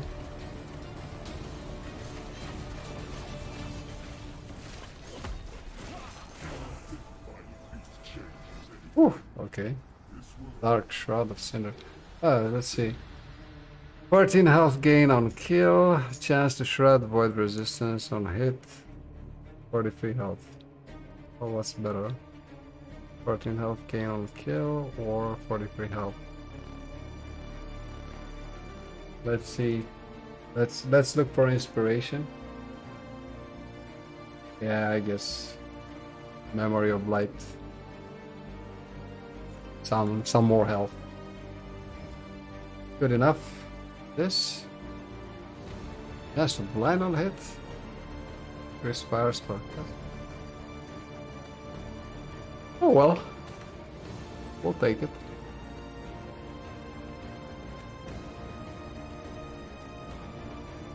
Let me actually check the music.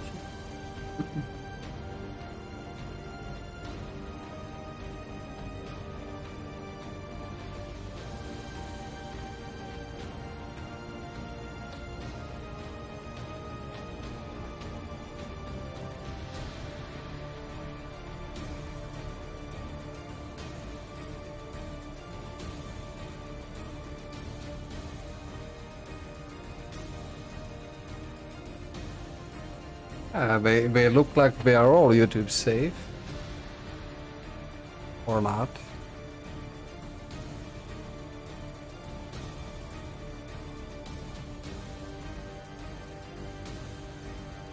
They are marked as being YouTube safe now.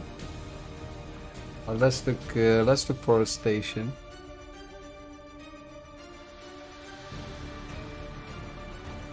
Let's try some chill music. let's see what happens.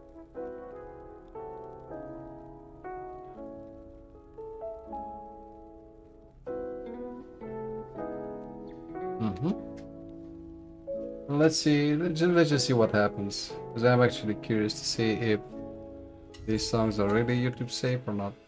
So I guess we're done now, and we can carry on. Next.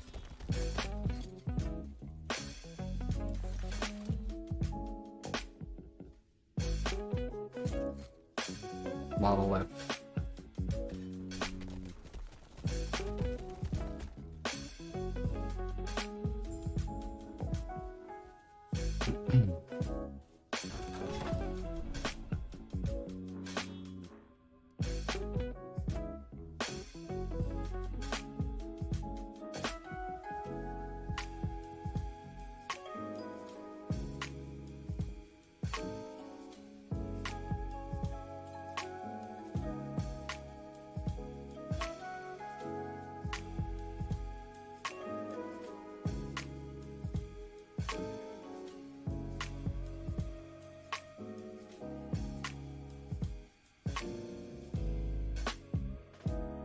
Um,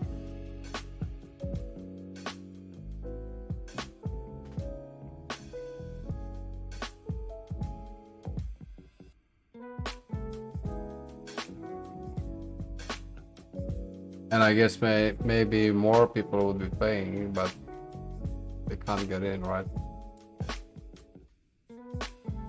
Red armor on hit, increased health and damage. Wow. 95% critical strike chance.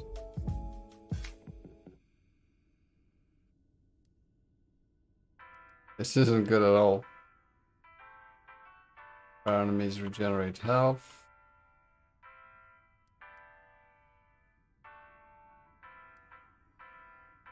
Increased health. What about this? I guess we're going to go with the critical strike chance for enemies.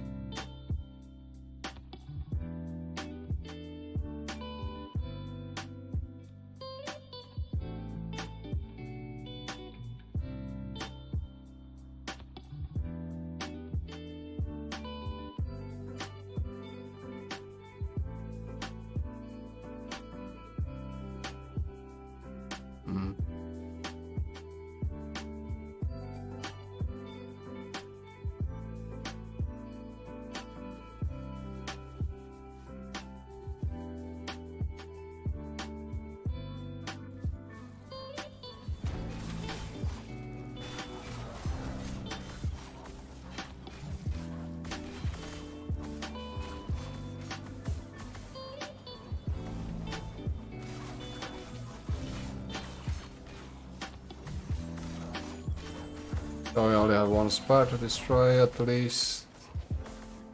We're not going to suffer too much for this echo with the modifier. Critical strike chance thing. Yeah, okay. Actually worrying a bit because the manifest armor is dying all the time. But now we can start putting points into shield crafter.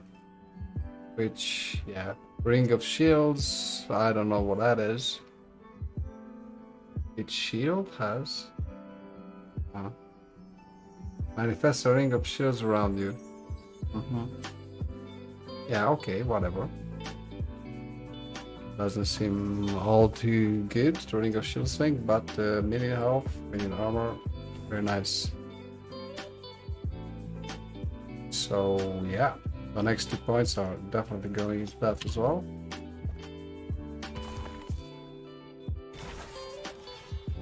Gold and gold. Oh, and that modifier actually only lasted for 1 echo. So the one with the 25% increased critical strike chance for enemies. Rare enemies regenerate health. High health enemies take 25%.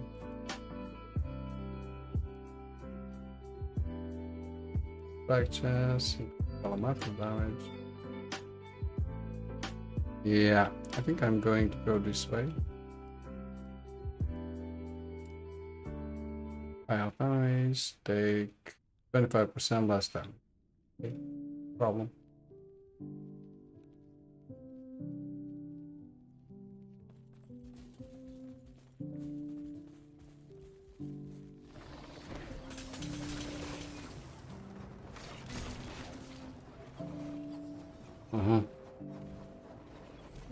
Slay enemies.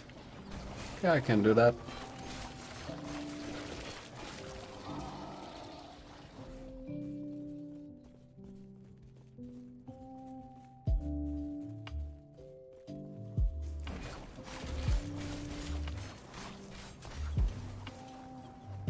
Nobody's online.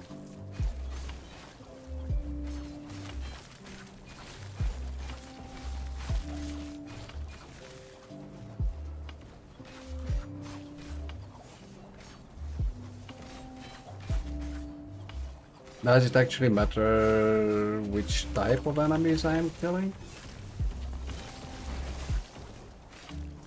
I really need critical strike avoidance very soon.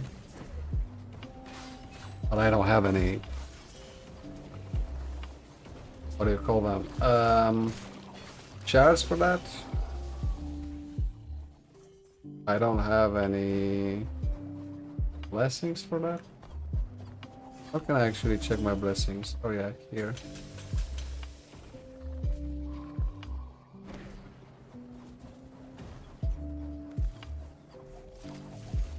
Memory of Light 42. And this one is pretty useless. Stolen last, Fall of the Outcast. And what should I have gotten from Fall of the Outcast? Something with gold drop rate. Guess that works too. Oh, there's not much I can do to gold. Even though it's the first character, and yeah, maybe I had some things to do. Gold, like stash tabs, stuff like that.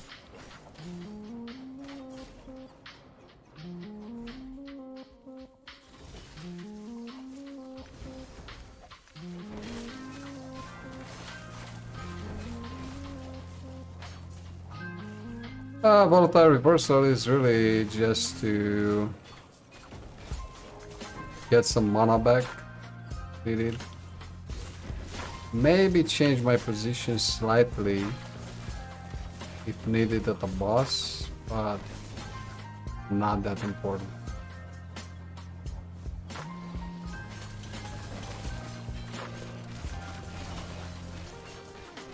I think it's a game it's going to turn out to be a game that's very different from Path of Exile. Or maybe Path of Exile is just very different from other types of games. Path of Exile was very item oriented, resistance is yeah okay. But the items themselves made all the difference.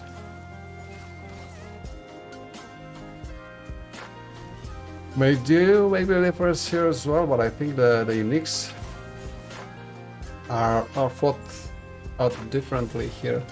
Many of them give different abilities, different buffs, but I mean completely different abilities or stacks or something that change the mechanics of the game. So it's differently thought out.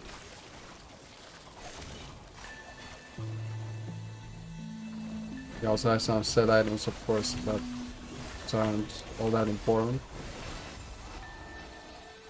And this was easy, thankfully. And gold is starting to stack up, so chance to shotgun hit. Level 71 though. What about this one? Dexterity. Let's see what happens if I try to craft a bit. Dexterity, lightning resistance, hybrid health. Let's try and see what we get instead of dexterity. Damage over time. Crap. Ward gained on potions. Not very useful, but hybrid health? Yes, please. For sure, for sure. I need some hybrid health shards actually. Let's see where we can get a Shatterian. Well, I suppose each vendor in the entire game resets once we start a game, and even if we bought from the vendor there, see we can get some Shatterians from other vendors. Just so we don't forget. Let's see if we get some hybrid health. Yes, 2 hybrid health shards. That's good.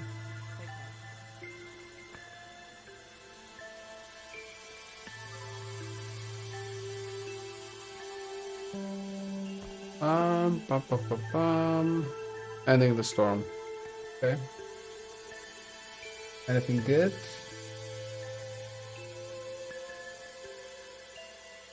Oh, I didn't unlock the stolen lands. Oh, I guess it doesn't matter.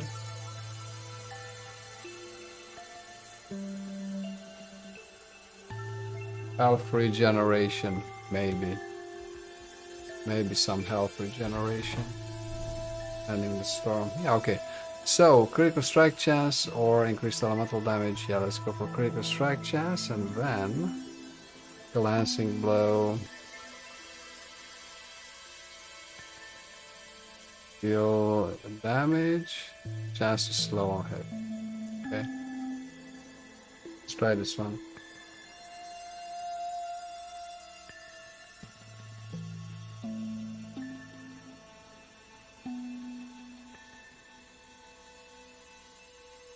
So try to refresh the chat. I actually want to do a small test, so bear with me. I'm going to do a test in the chat from Twitch. I can see that. And I want to do a...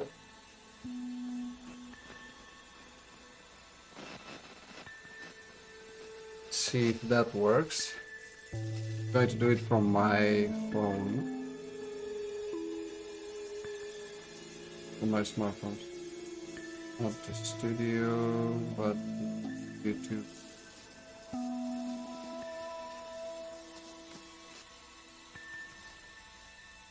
And we just go.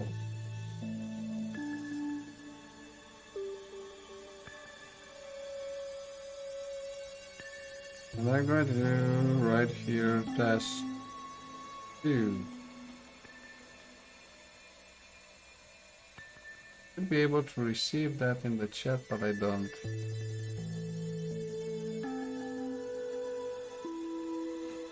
Very weird. Anyway, not all that important. I was just curious, you know. Oh, it's all good.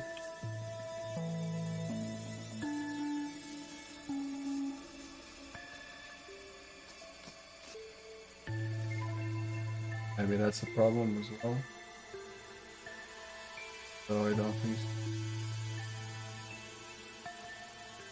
All good. Don't want to stress you out too much with stuff like that.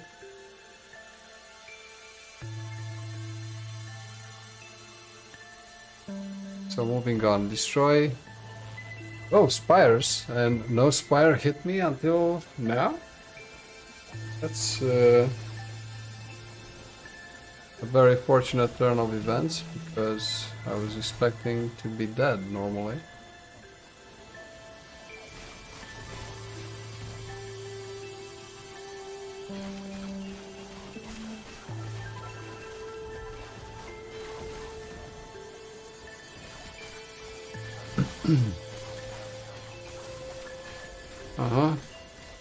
This is the spire right here.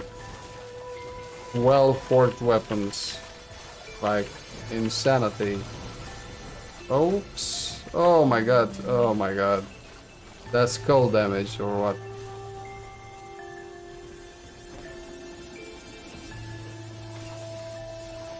Ward retention and cold resistance. Stun duration, poison resistance. Very nice. Increased fire damage. Well. Elemental damage over time.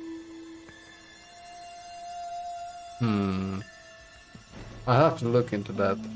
See if it's any better from what I have right now. What was this one? Oh yeah. The leech damage, but we need way higher attack rate than this to make half leech actually worth it.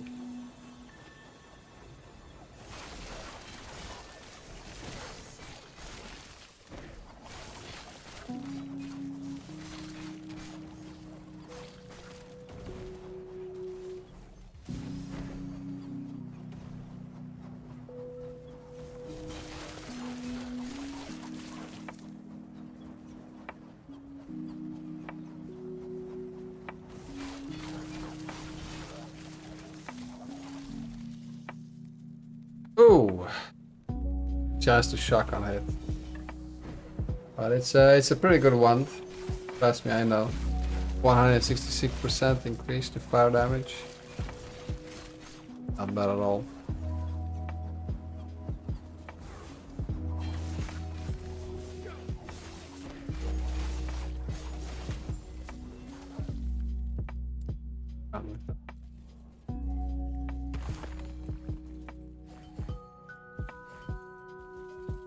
Farm experience increases are significant. Okay. So let's check this ring out. Oh. Increased fire damage. Yeah, never mind. Oh, fire damage, yeah. Fire damage. That's me. That's the guy. Right? Right. Fire damage. I don't know why these are all lower, but hey, what do I have with fire damage except the idols?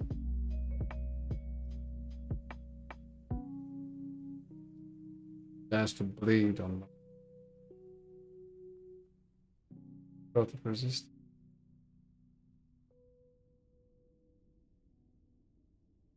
What do we have with fire damage? This one. And maybe something from the idols. Okay. Well, I guess we're going to change this one.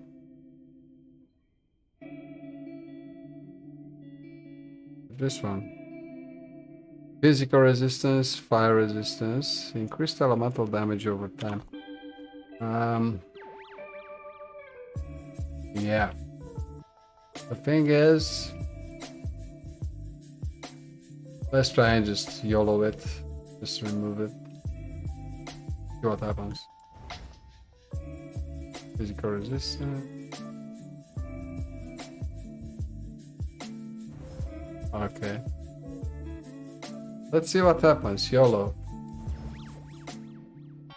Okay. Let's just do a rune of discovery then. Necrotic resistance, spell damage, and health.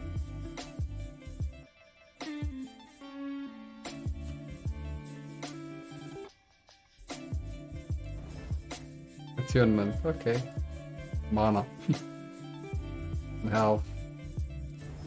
Yeah. Is it better than this? Increase cooldown recovery speed. Cooldown recovery speed. Interesting. Blast to all attributes, increase fire damage significantly, and necrotic resistance.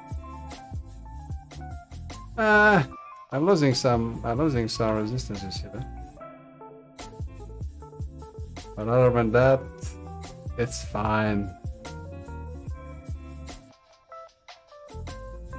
Cold resistance.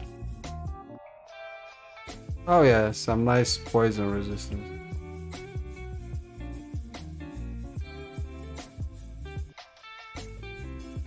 I guess we can remove this one. Alpha generation. What else? What else? What else? It's this one. We can at least get some more poison resistance. It's not much, but it's something.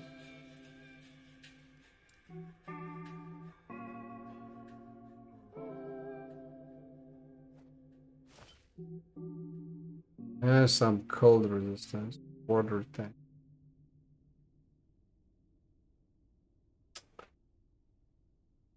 Increased fire damage and minion fire damage. So we basically tripled our fire damage with this ring. So I hope it's worth it.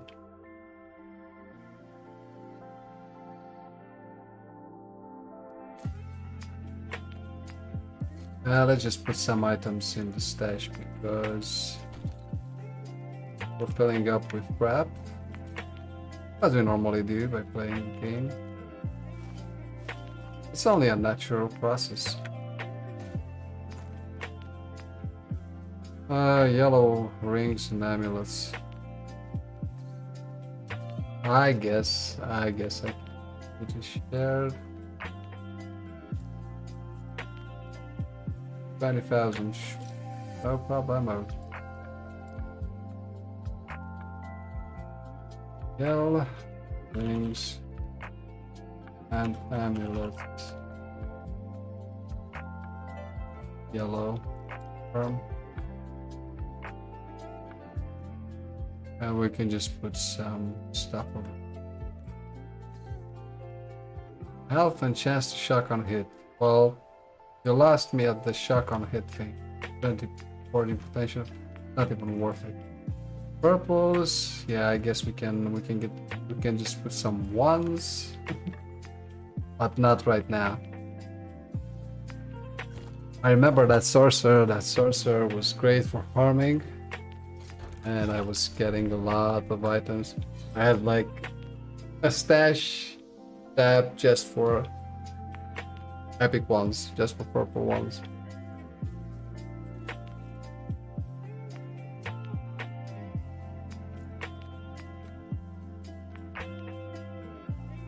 Let me just check something here.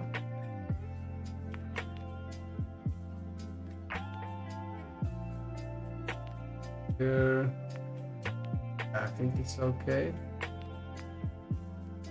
Checking something on my other computer here. Right. So the glancing blow thing or this one, that's a slow on hit, doesn't matter. Endurance, increase physical damage, or this one, a glancing blow. I think we're good. They both converge to this node. Yeah, critical strike chance for one more echo. And this slow on hit thing, which is... doesn't matter.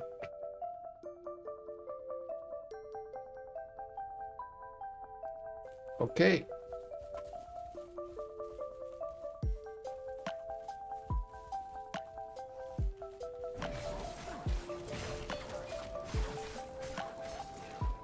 So we can just go for the golems. The echoes where you don't see the objective from the start are the ones with a fountain to close, the one that spawns mobs, or with a boss that spawns when you kill mobs. Everything else, like killing some patrolling enemies or destroying some spires that do damage, you see those objectives from the start. And what we do, we just warpath directly to the objective, don't care.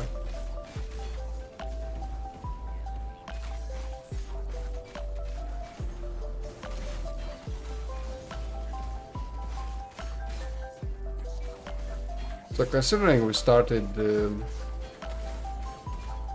echoes from the get-go after Act 7.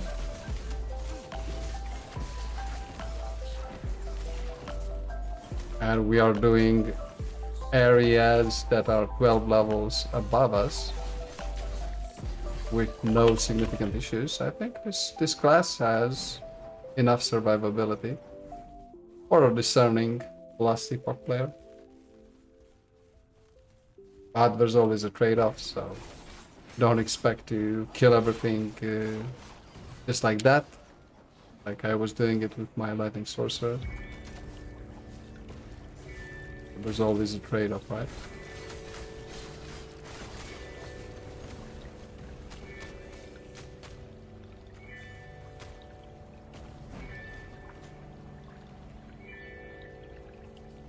Trade-off. So I think the problem with this program actually recognizing what I'm saying is that I talk too fast, and I also don't take enough breaks between sentences. So as the phrase becomes more complex, oops, okay. Never mind.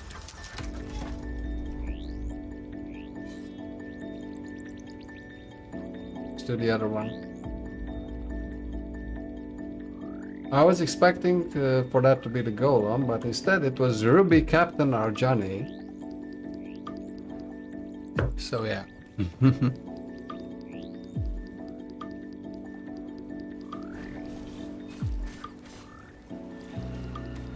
There's only one spire to destroy here. So not that difficult, I hope.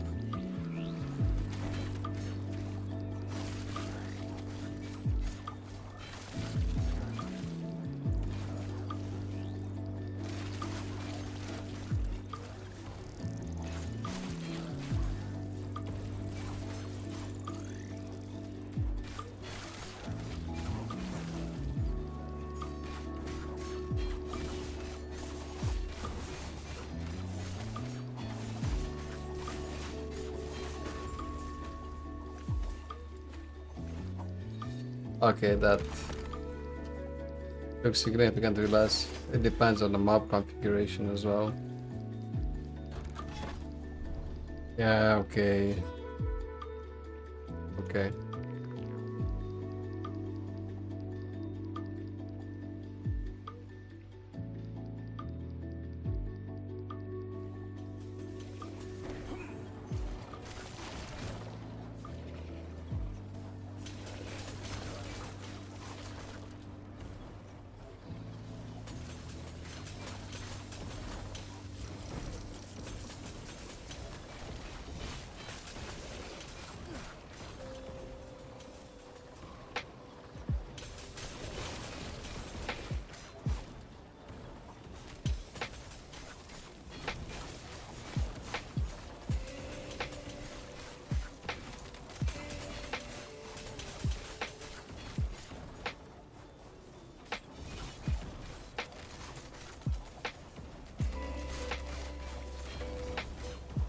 Do let me know if the game volume is too loud compared to music and the sound of my voice.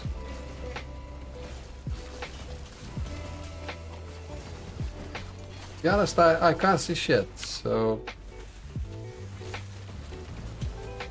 of course I'm dying because I cannot see shit.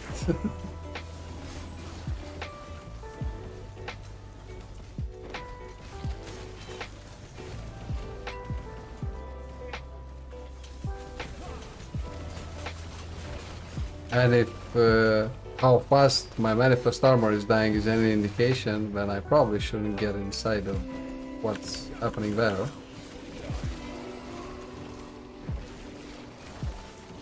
I should just stay away and yeah, but I have to get close. Summon forged weapons. Problem. See, so now I'm not doing anything. Look, no hands, and he's doing the warpath. I have to interrupt it. I use Void Cliff for that. Critical strike multiplier. Oh, so this is actually a relic. Block chance. Yeah, but I'm not blocking anything.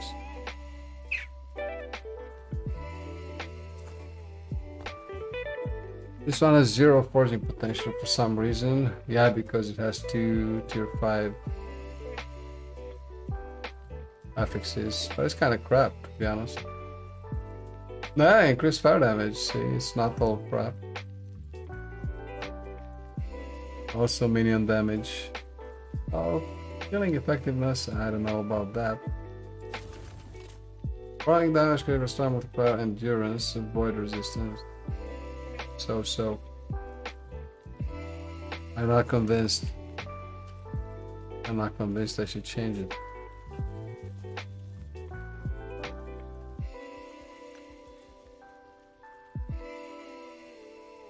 Crystal decay. Probably some Void Knight thing. Maybe I'll keep them. Maybe I'll play a Paladin and Void Knight as well. In the upcoming months. Just to, you know, study the Sentinel class a bit. Study the approach.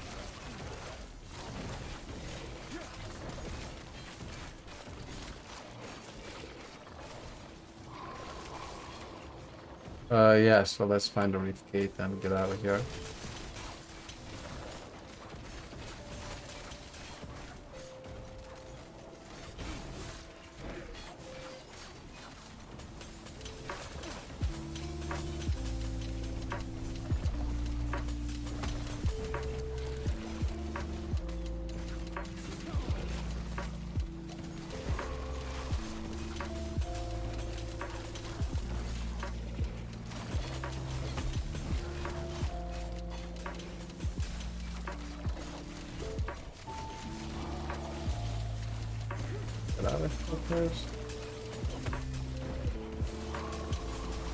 Maybe it's actually better that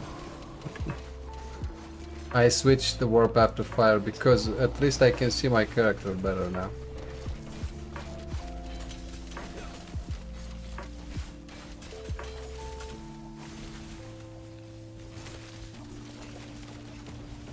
Oh, can we get out of here?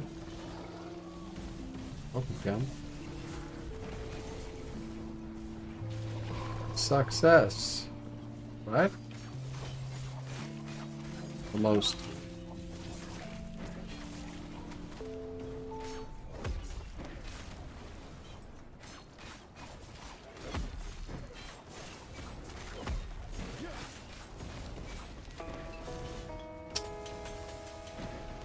Do they crit or what?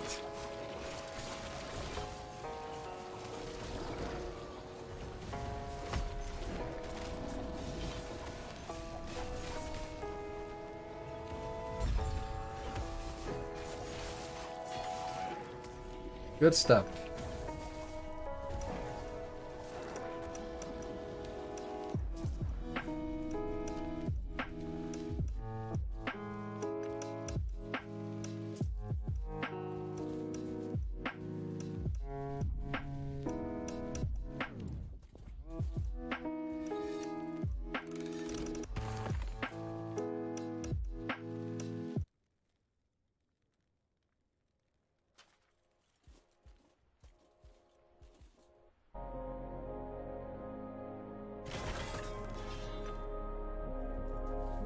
Okay, let's look at the map. Yep. So we are going to go this way. Chance to slow on the hit.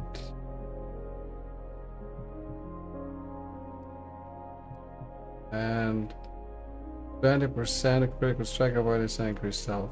I can deal with that. The thing is, the modifiers don't last for a lot. You can see the free here, so you can see the free next to them. That means that the next 2 echoes, because the third is the one you're doing here, So this echo and two more will have this modifier, and then it just goes away. It's not a big problem.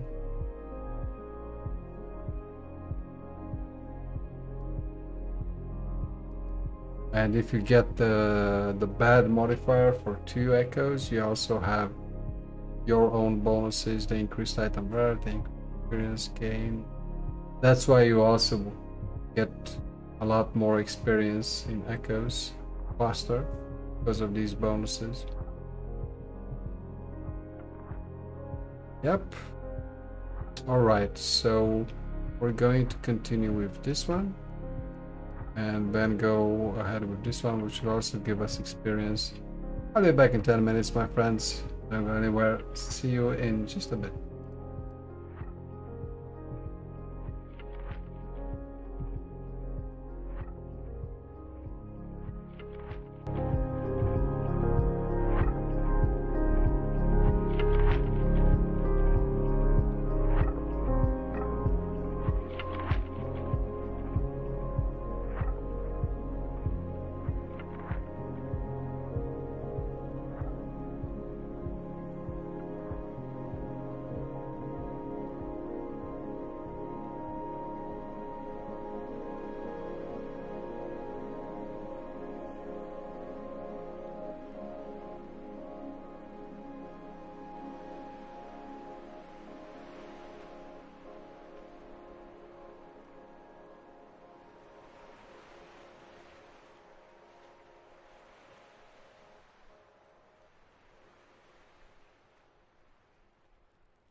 Okay guys, I'm back. So let's check the player count again. Now it's 9 p.m. here in Germany, and that would mean it's 10 a.m. on the West Coast. It's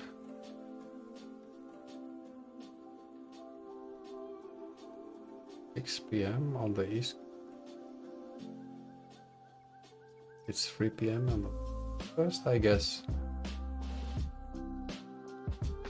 So that would mean that now is like the maximum player count, like in the US and EU as well, in Europe. So I guess the player count now, and in about an hour or two till I'll finish, I think will be like the maximum we can expect. Saturday evening on the weekend. So that would mean the developers know how to scale the servers as well. Yeah, so it's 38,000. It's stabilizing, so around 40,000 capacity should be okay. So yeah, Twitch viewers dropping a bit right now. So I guess the developers have the data sets for a few days already. You know what to expect.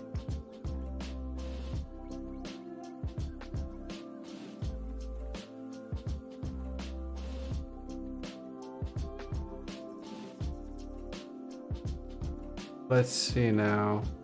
Any news on Discord? No, so I think players are able to join in the game, no problem. Right. Well, that's good. We know that at least.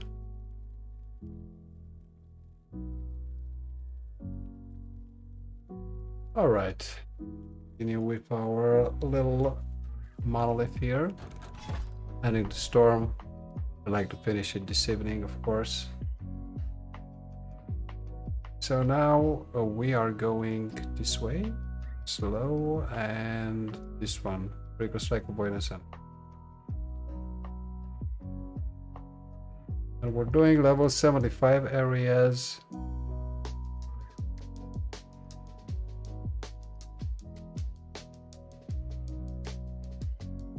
With a character level of 64 now, so it's going well. I wouldn't have been able to do this with just any character, I guess. It's pretty good, even if we die at times. Oh yeah, let's put the point here. So now we have 100% minion health and damage. Oh, this is pretty good. Now we shouldn't have that manifest armor dying all the time.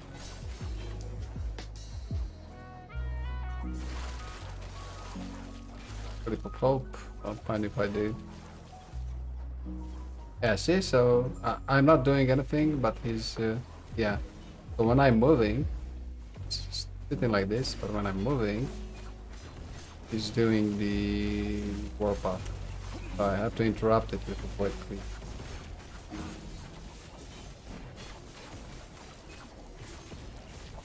Yeah, I don't have enough cold resistance for these spells, and my lighting is also very, very bad.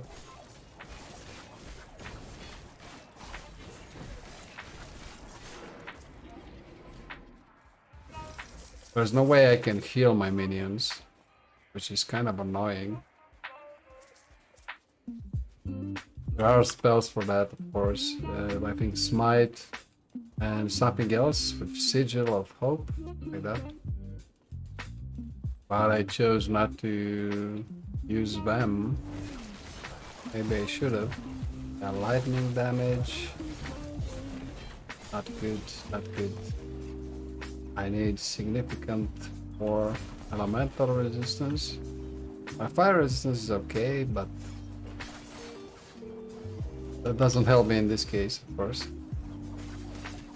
Shield the Savage Gate. Okay. Savage Gate is what? Poison damage? Damn it.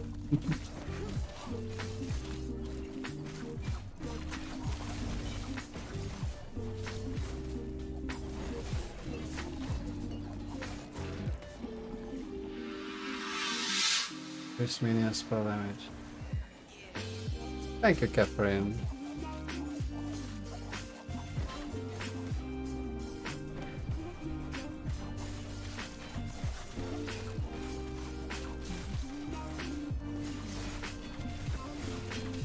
It's a bit problematic for me because I'm using multi-stream chat.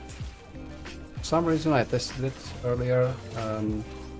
I cannot see what users are typing on YouTube. Usually it worked, but today, all days, it's not. So sorry about that. I apologize if you're writing something on the YouTube chat. I'll not be able to see it.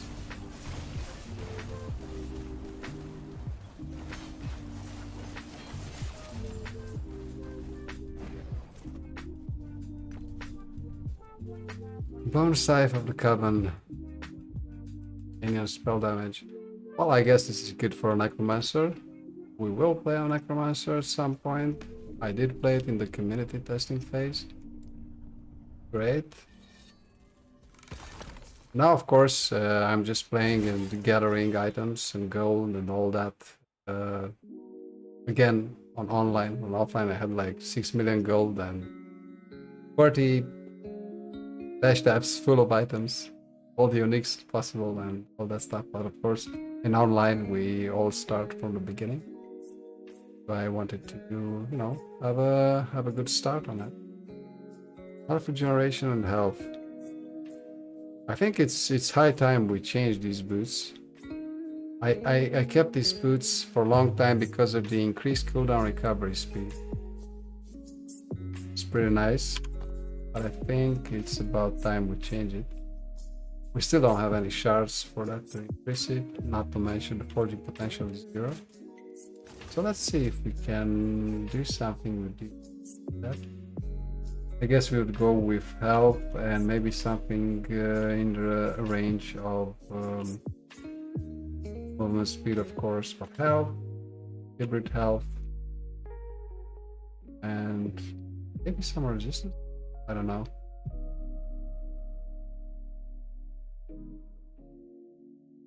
Let's think about it for a bit. What kind of prefixes can we put? So the attributes, of course, strength, vitality, minion dodge rating. I don't think we care about that. Movement speed is always nice.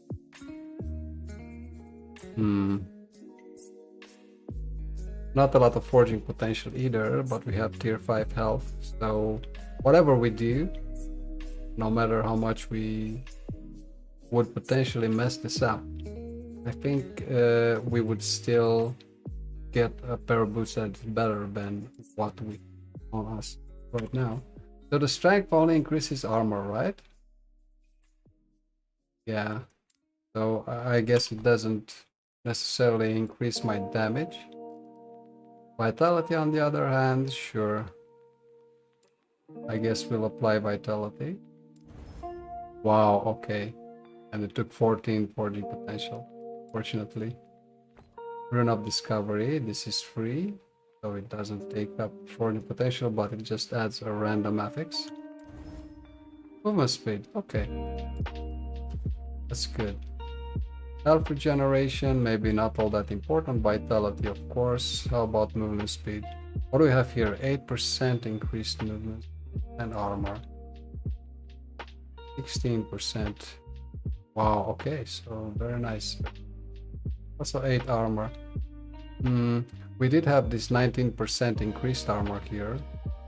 It's pretty nice. How much armor do we have on us right now? If I take these off, so you can see quite a big difference in armor, fortunately. But if we put vitality on, then yeah, it doesn't matter. We already have a lot of movements. 16%, so I guess I will push for vitality. Okay. So far so good. Next one. Okay, that's that. But yeah, I think it's significantly better. A lot more movement speed, water retention, yeah, whatever. Increased health regeneration. So let's see. We lose some armor, that's for sure. I think we gain a lot of health. 1736. Yeah, so I think no matter how you slice it and dice it, this is better. Oh, and this actually had dexterity on pan.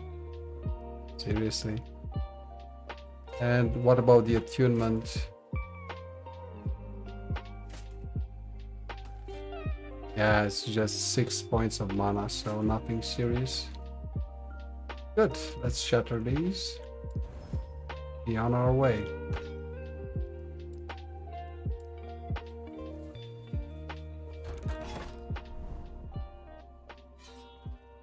We're moving on now. So they'll take less damage, critical strike avoidance, and increased health. I'm not a crit based build, so I don't care. Increased health and focus on attacking players. Okay. And we only have as active modifier this chance to slow on hit. Not a big issue. Alright.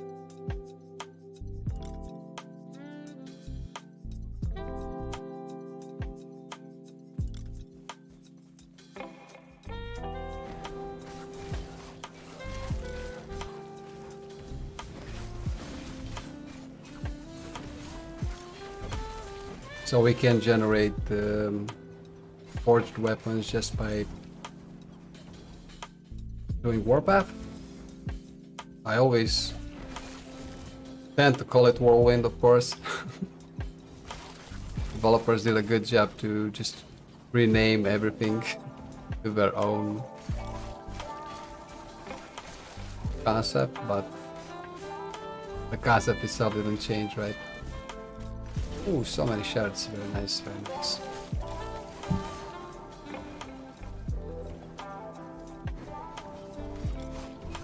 So probably the maximum player number will stabilize around 40,000. I would say it's safe to say 0.9 just released. And a lot of big streamer names are doing their best to market the game right now, make it more popular. So I don't think this number will increase beyond 40,000 players.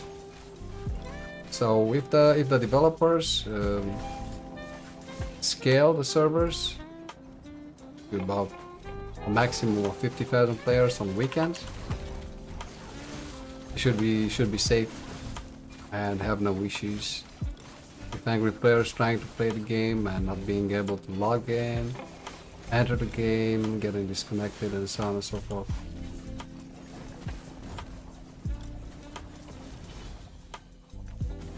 Physical penetration with bleed. What the hell did I just pick up?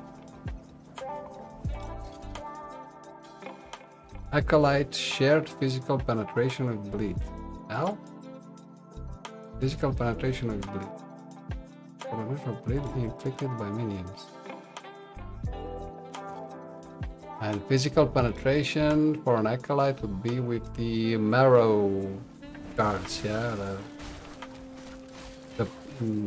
The acolyte has a spell called marrow something. It's with bones enemy. And I guess that the damage type is physical, right?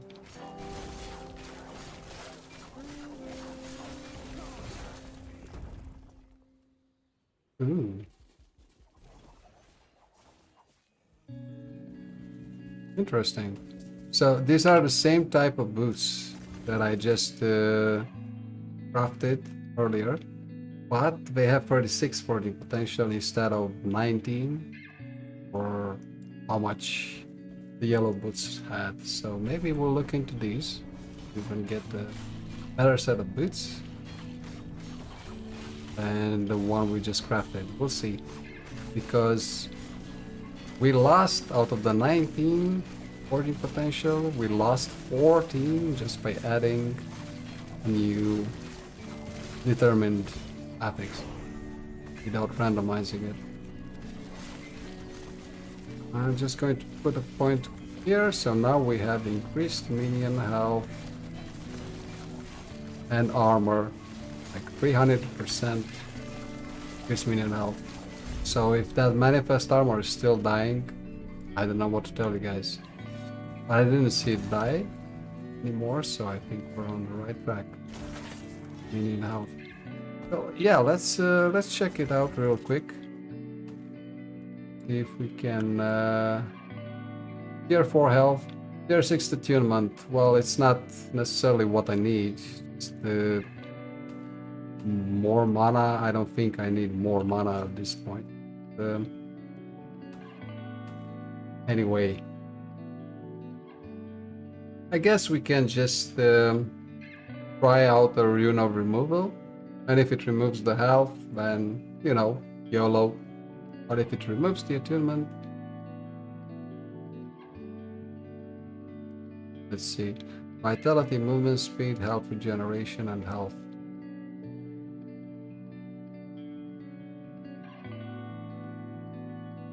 Yeah.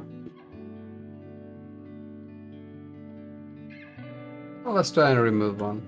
Okay, it removed the health, so I guess it doesn't matter. We can just... I don't even know if I want to shatter them. I'll just skip them. Maybe we'll craft them for another character at some point. Just put them here. No problem. This is life, my friends. This is the RNG. So increased health and focus on attacking players, while we will still have few echoes, the increased health and critical strike avoidance. Is what it is.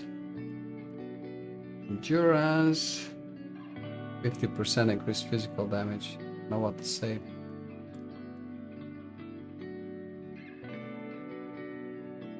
Is what it is.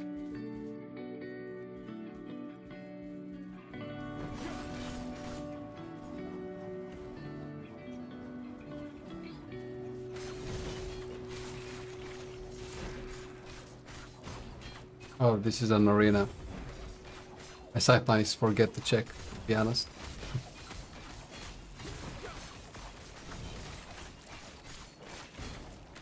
But the funny thing about arenas is that now we have like a lot of altars buffs, because I think they didn't scale the maps dynamically for the number of players actually in them. I did like 3 arenas or 4 arenas until now, and they had like 4 altars buffs. This one, I don't know this arena. I don't see any altars on it.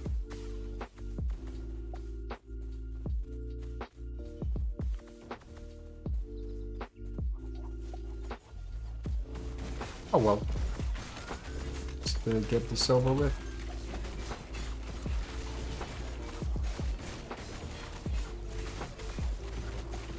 Maybe let's get some more weapons up. So I can have a maximum of 12 forged weapons. It's pretty nice. I do say so myself.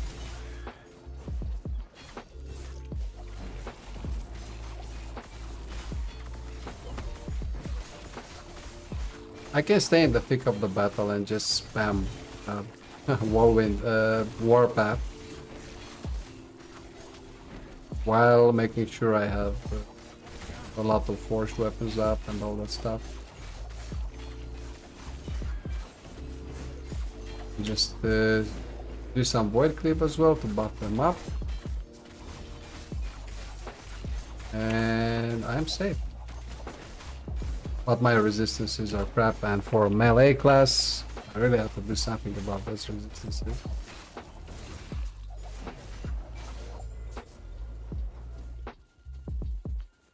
Prison damage, not exactly what I needed, but free shard. I already have 745 shards. Not sure if there's like a blade, mod or anything like that.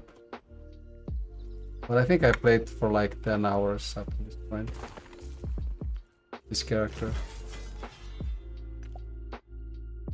I can actually check on Steam, right? Oh, just give me a second. Because I didn't play Last Epoch in the past month or so. I was just waiting for a new patch, and I had enough of the community testing phase as well. You just check the page.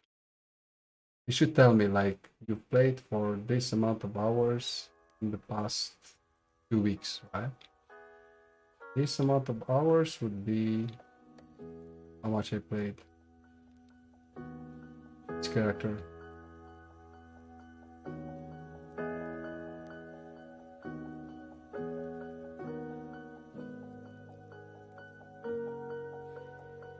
No, this is not accurate. It says 43 hours, and it's absolutely definitely not possible to play 43 hours out of 48 hours since 0.9 released.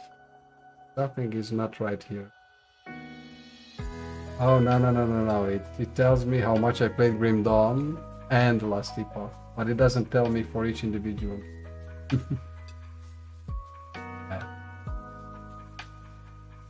So unfortunately, I don't know how much I played Grim Dawn. Tell you how much I played Last Epoch. Or maybe it's not 10 hours. Maybe it's more along the lines of 15 hours at this point.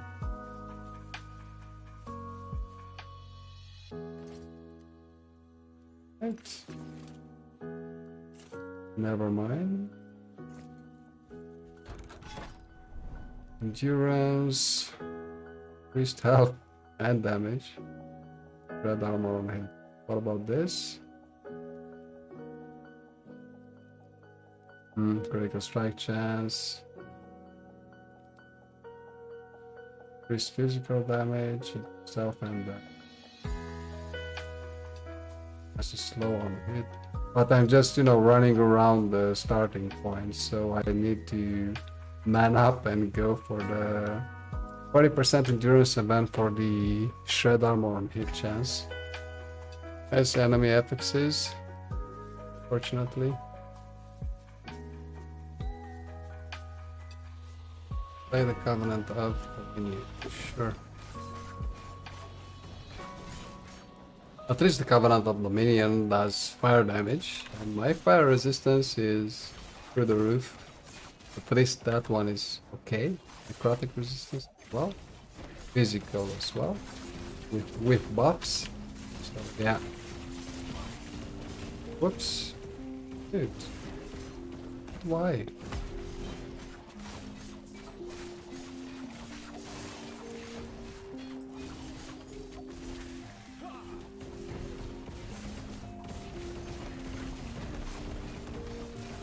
I don't know about you guys, but I can't see shit. Whoops.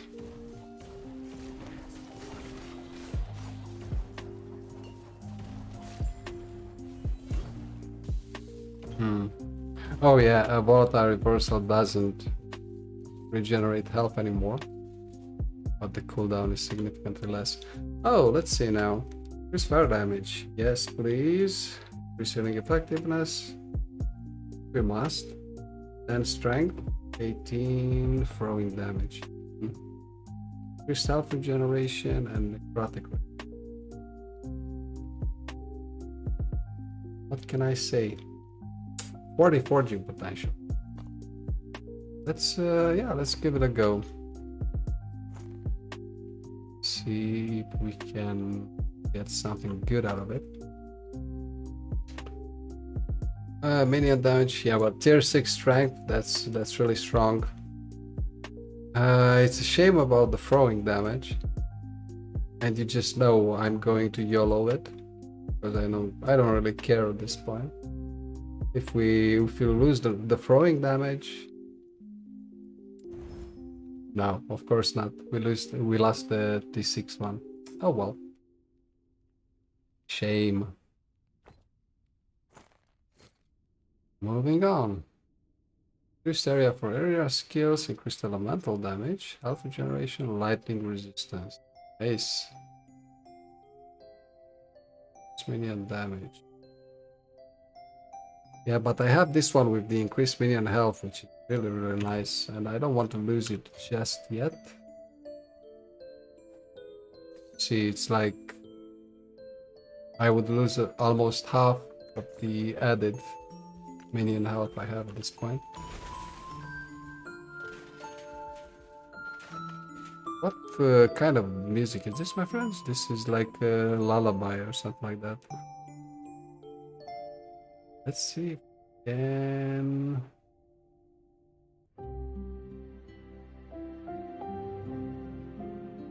go for something else, because I don't want to fall asleep and I don't want you guys to fall asleep either.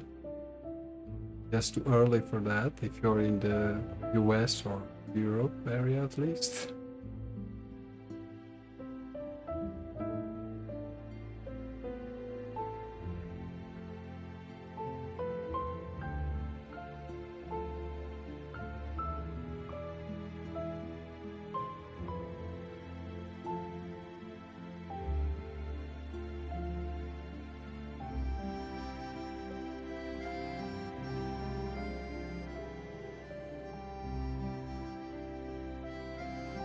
But something's changed for Pretzel Rocks, and I cannot play most stations for some reason.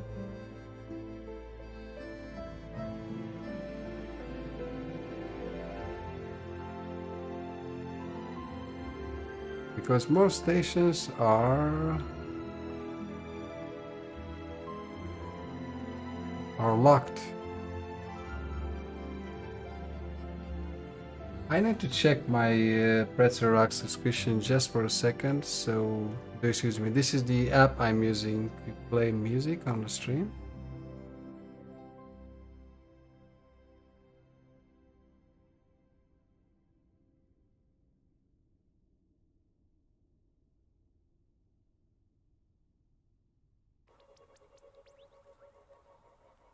I just managed my account because they did some stuff to change my subscription, basically cancel it because they are moving to some new application or something like that.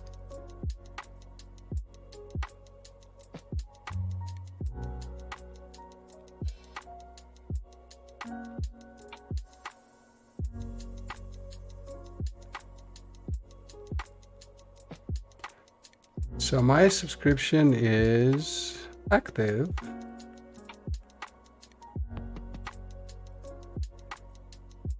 My subscription is active, but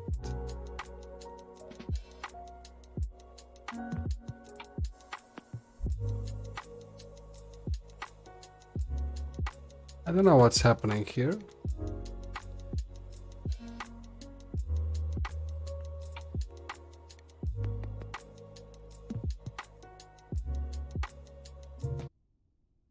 I'm going to reload the app and see if I can select any.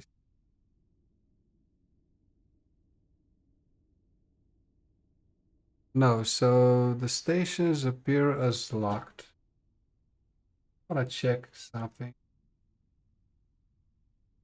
I see Pretzel, locked, stations, locked.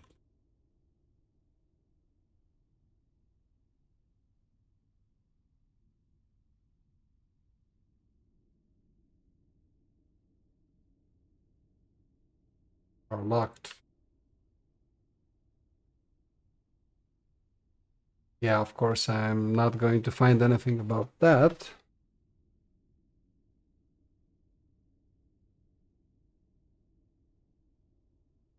And I don't think any of the subscription types are going to help either.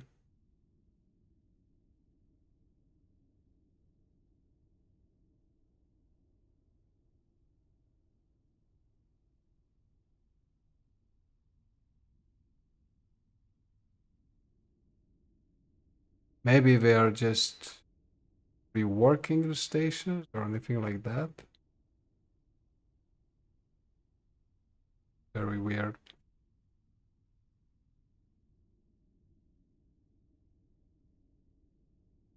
Yeah, I think they are reworking stations.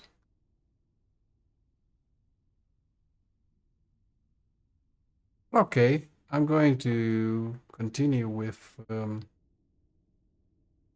YouTube save tracks, let's say. I'm curious actually to see tomorrow if YouTube demonetized the video. And let's try with some epic music. Is that work?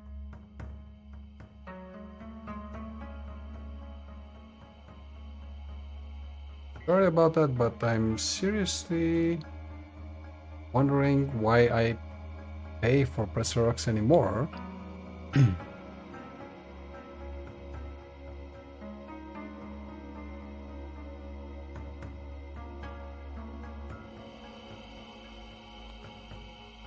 Because if it doesn't work, then I need to maybe pick out another subscription or just, go to something else.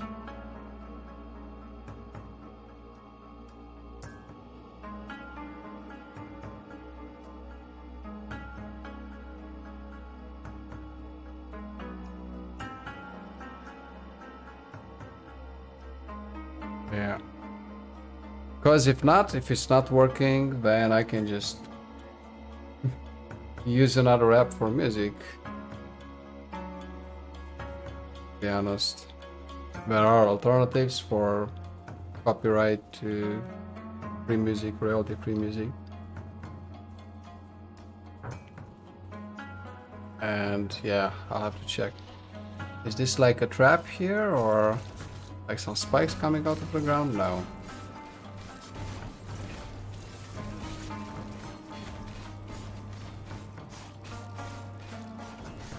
But this is supposedly epic music. Okay.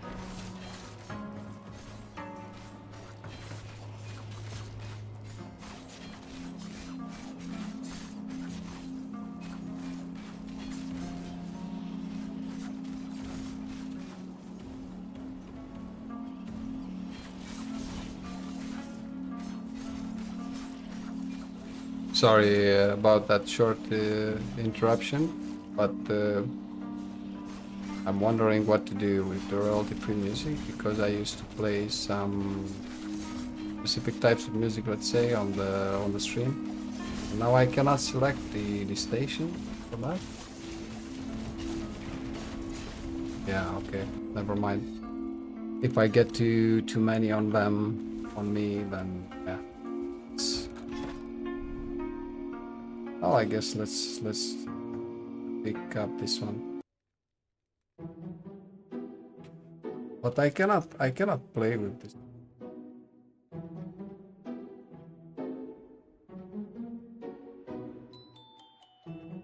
Really not sure.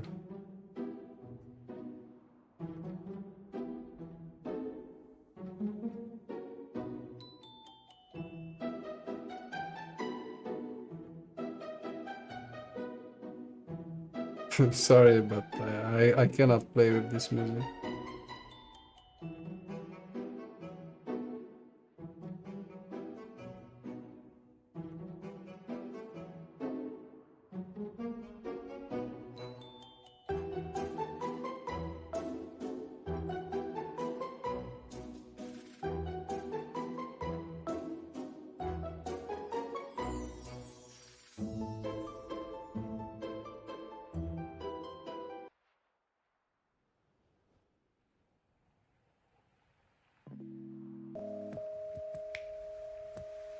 And this music is just too slow. I mean,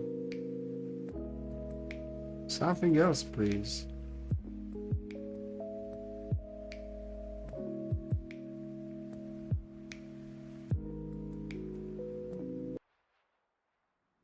I guess we can just put lo-fi on. They have a lot of lo-fi music, let's say. Okay, God. Okay, sorry guys.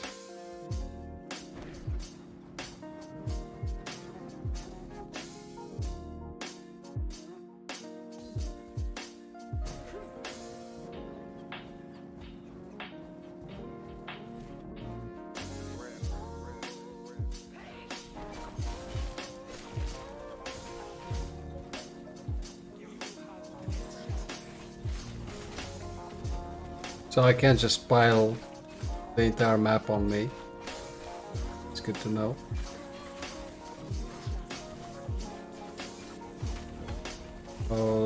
We have to be careful with these nagas as well.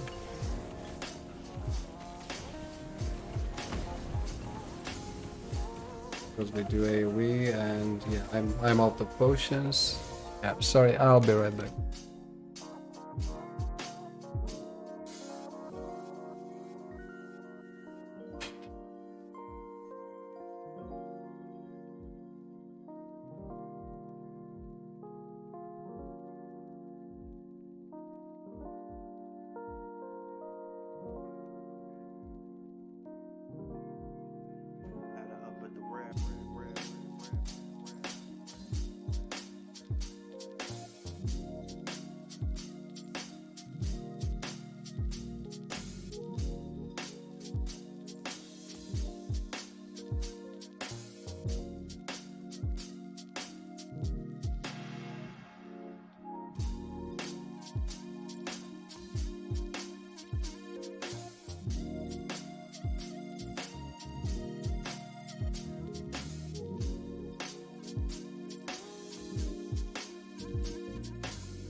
I guess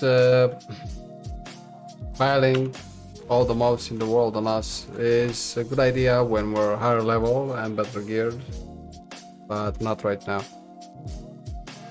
Increase damage, increase physical damage, yeah, whatever, let's just get this over with.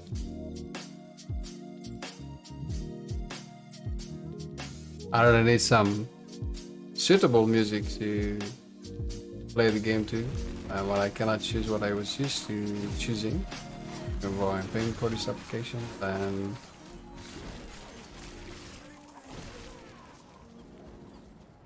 it's not fun anymore.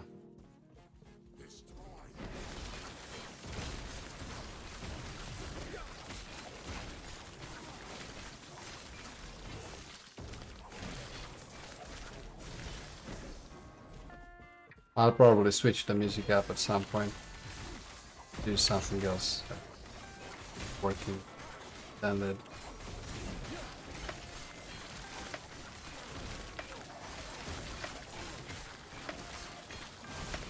Is the game sound too loud for you guys? But compared to the music, I can turn it a bit lower, I guess.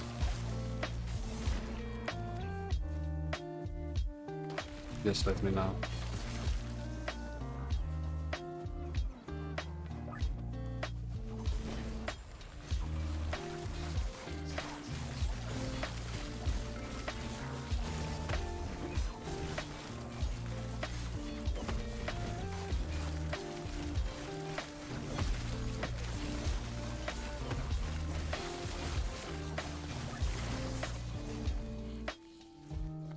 For Zill's Pride.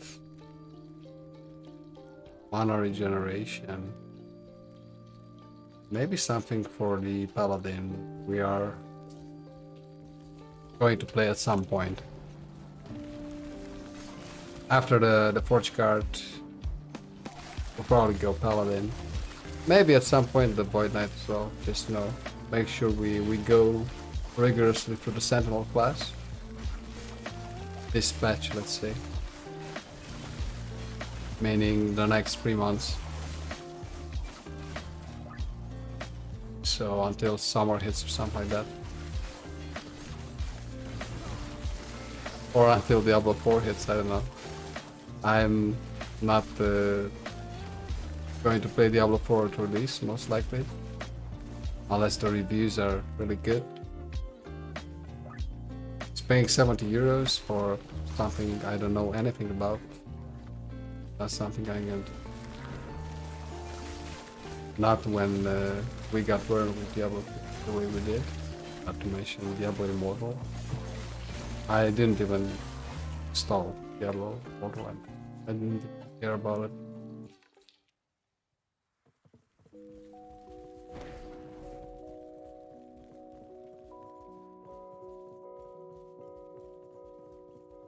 No, it's just like lullaby music.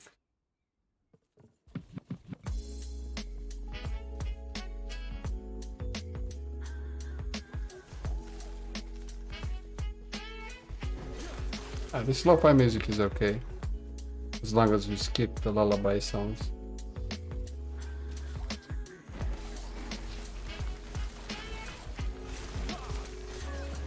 Let's just warp after them.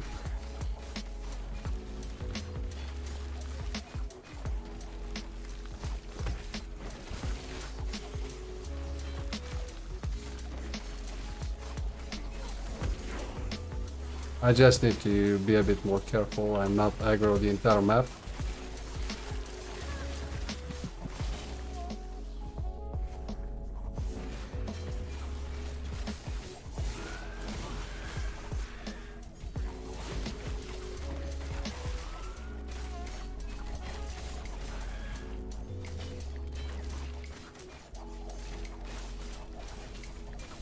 I know City's forged weapon is doing a lot of damage, but hey, what do I know?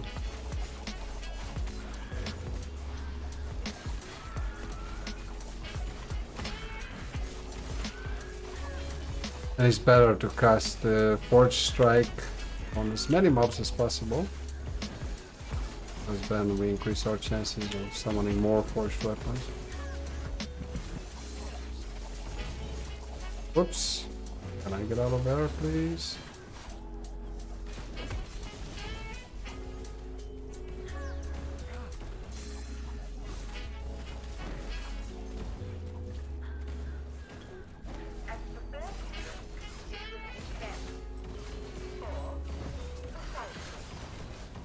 Well, my fire resistance isn't doing a lot.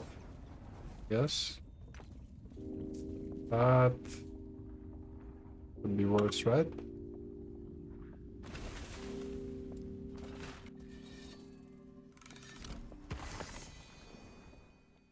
Last bear scorn. Health gain on stun, body strength. But what does the set contain? Except the armor itself. It's not really bad.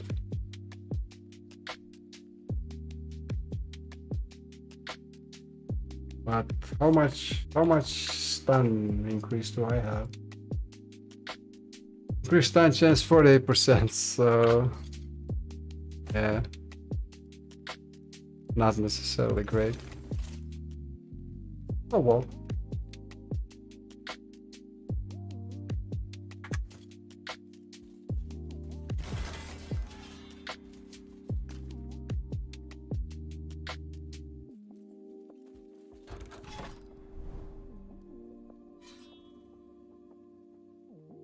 Just give me 1 second, guys.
But I mean, in this rhythm, we're not going to finish this monolith night, but we will. Just need to apply myself. Be a bit more careful. I see lightning. I have resistances, man. Even though resistances are kind of overrated in this game because they don't amount to much. It's not enough to max out your resistances and you're just going to breeze for everything. But the 11% lightning resistance when these guys are shooting lightning at me, come on.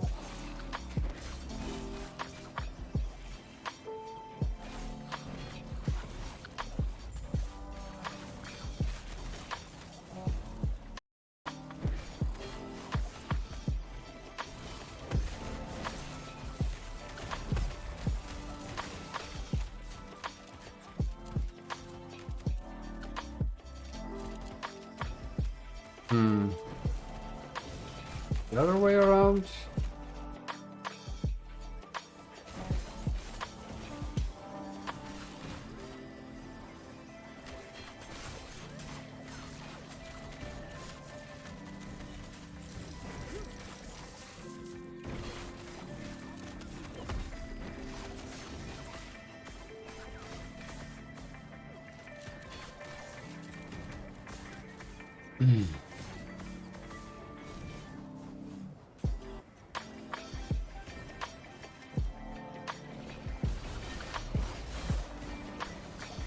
Yeah, so see, this is lightning.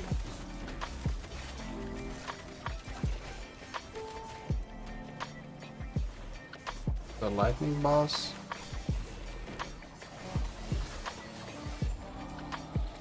Could have been worse, right? Not to mention I have like 1758 HP and 41% armor, 21% damage mitigation on anything non-physical, and 41% on anything physical. And I also have this stuff which reduces damage taken even more. Endurance as well, it's not bad. But it's really weird.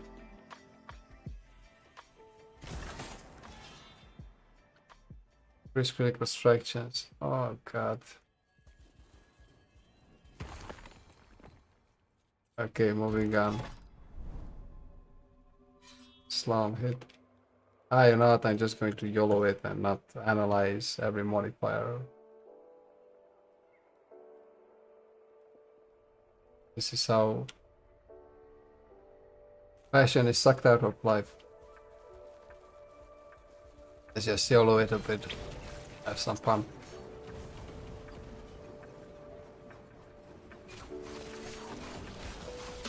When Gary expires, all of them. You mean 3 of them? Okay. Let's go for it. Critical strike chance.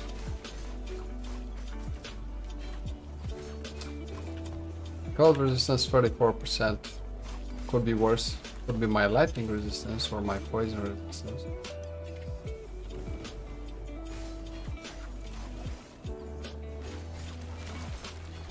Let's just stop here for a second and actually intercept. Oh yeah, never mind. So now what? Scratch my advice with YOLO. We actually have to be careful. Shock chance. Seriously, what is it with these modifiers? Increased health and damage. Try this one. Sun Arena is going to be over quick. One way or the other. 15 waves.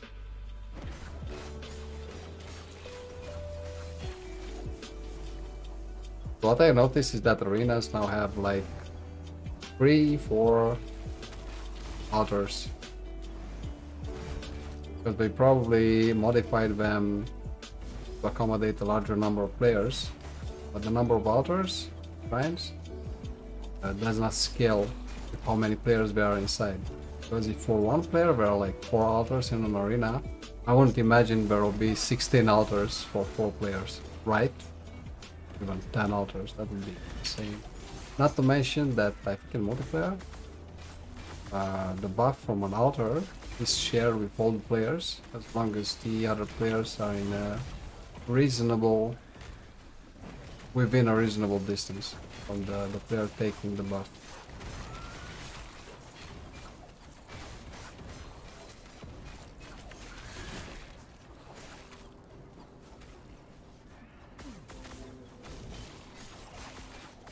Because if we die in an echo, we don't get the stability bonus. We don't get the stability reward, and this is what we're shooting for, so that we can finish the monolith itself.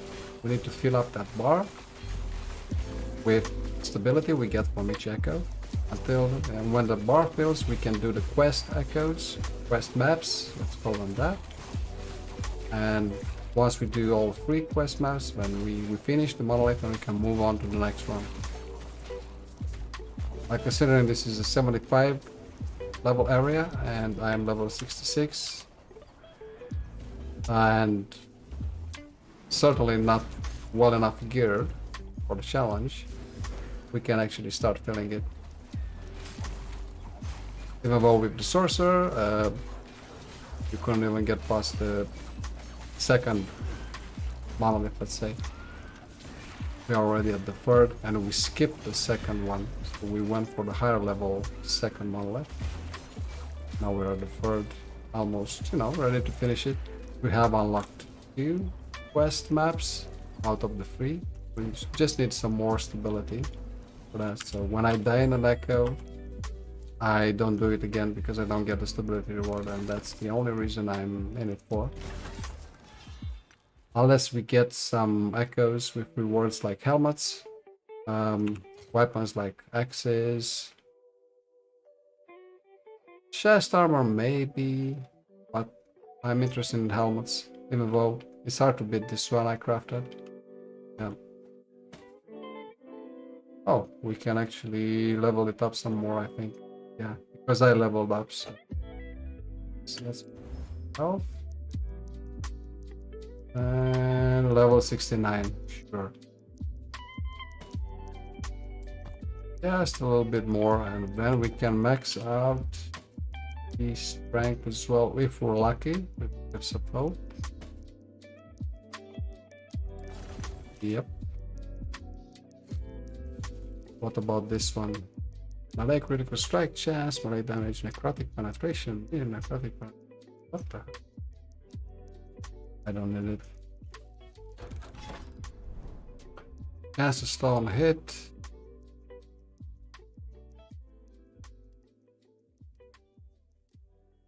If I remember correctly, we don't care about the bonus timeline stability too much because it just takes a lot of time to kill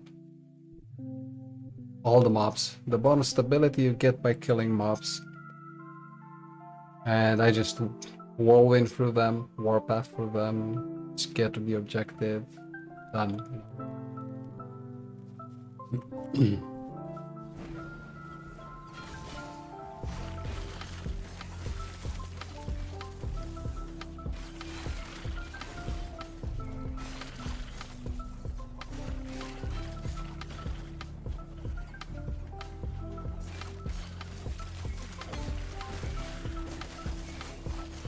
I like it when there's a lot of spiders and I can just cast Force Strike on them, and then I max out on forged weapons.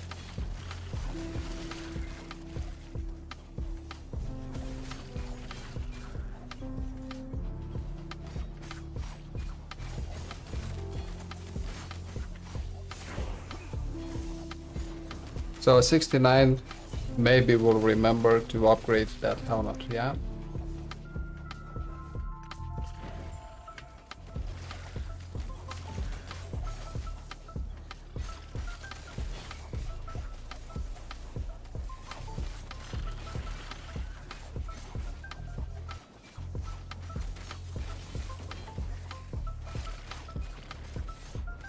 Yeah, because I'm just YOLOing through an entire echo that is like 10 levels higher than my character's level, and of course that doesn't work. Then I'm wondering, but why is my class weak? I don't think it is. Survivability wise, I don't think it is. Whoops.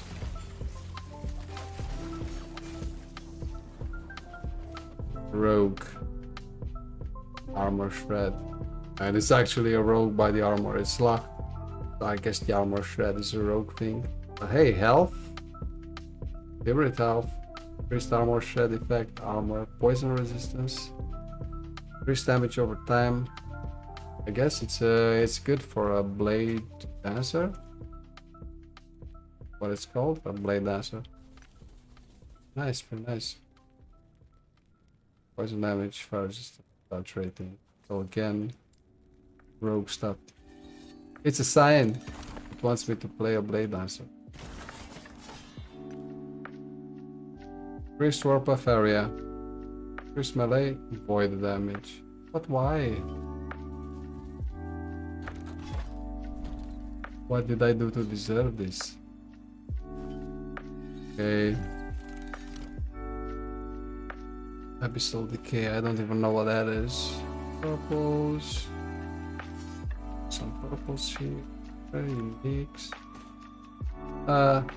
Set items are also uniques in my book.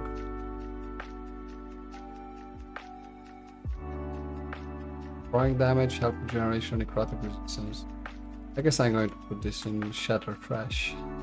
Like all that. Drawing damage, endurance, void resistance, critical strike. Wow. Yeah, it's block chance, you know. Yellow rings and amulet. Find another stash. Let's call it yellow miscellaneous. Miscellanea. Awesome.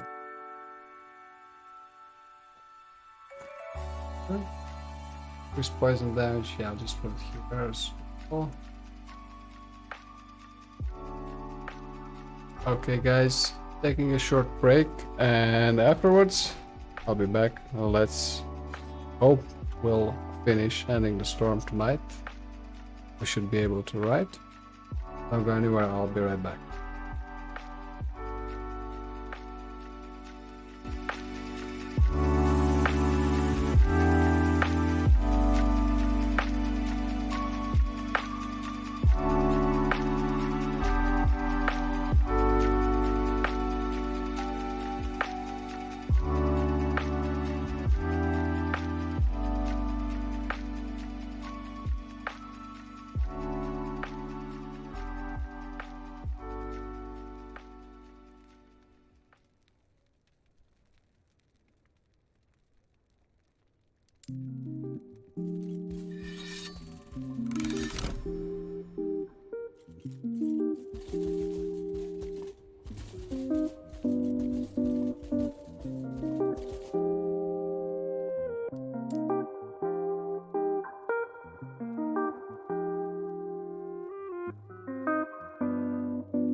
Alright, my friends, so we're looking to finish this monolith tonight.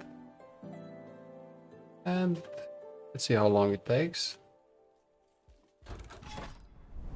Gonna take a lot, but still it's going a bit slow because see, we don't get enough stability, so we should maybe go for the bonus stability, even though I don't care much about it. Maybe we can try and do the Orobis. Why not? But increased health and damage, I know what to say about that. I wouldn't risk it just yet. I don't feel ready for Orobis just yet, and Orobis has a lot of potentially random modifiers.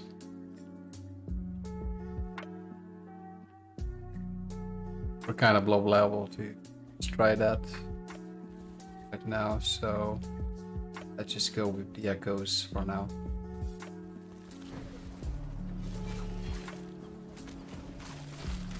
Yeah, sure, there's the bonus stability. We could do, you know, get some bonus stability as well, but I don't know.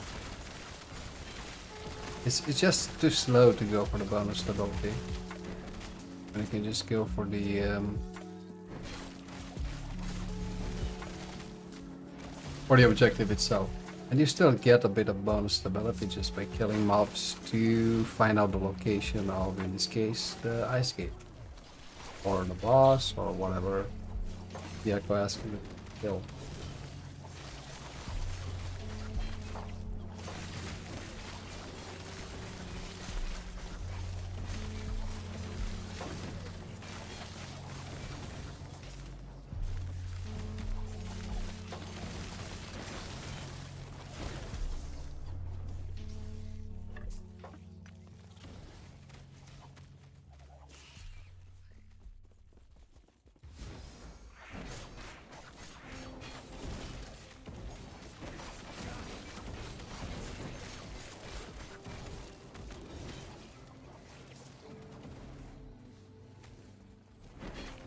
Well, I slayed a lot of enemies already, but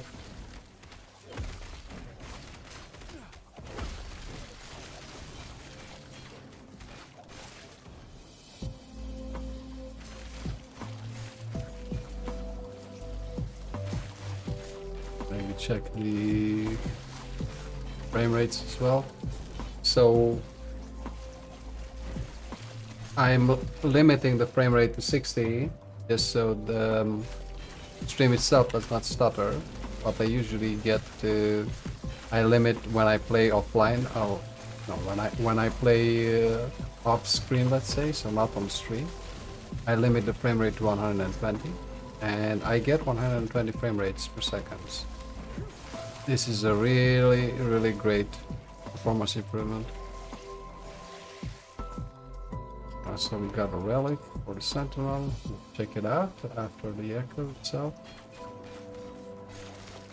I still don't know where the ice gate is. I think I've killed a lot of enemies already, so let's What's happening there?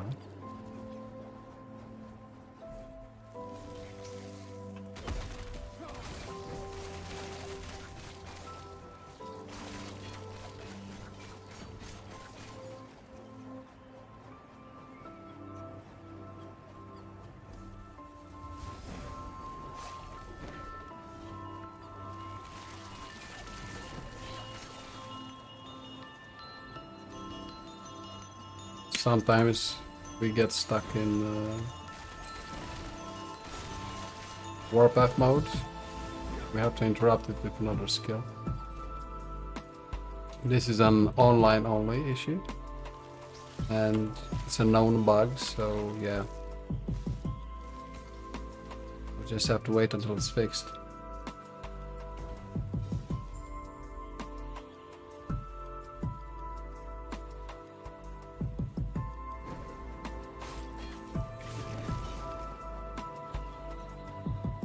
So you see, when I'm doing Void Cleave on BAM, since it's fire damage, it's a modifier. A Void Cleave base damage is all fire from the skill tree, and sometimes we just burn up the mobs. This is new, so that you can more easily identify what kind of damage killed them. So this is a very nice visual addition, and it makes the combat more responsive as well.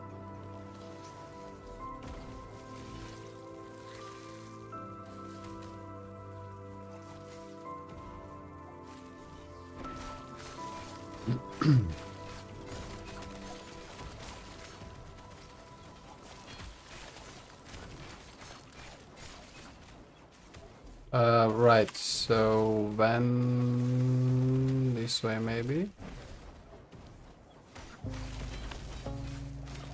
Now I've aggroed the entire map, and of course it's going to bite me in the ass if I'm not careful.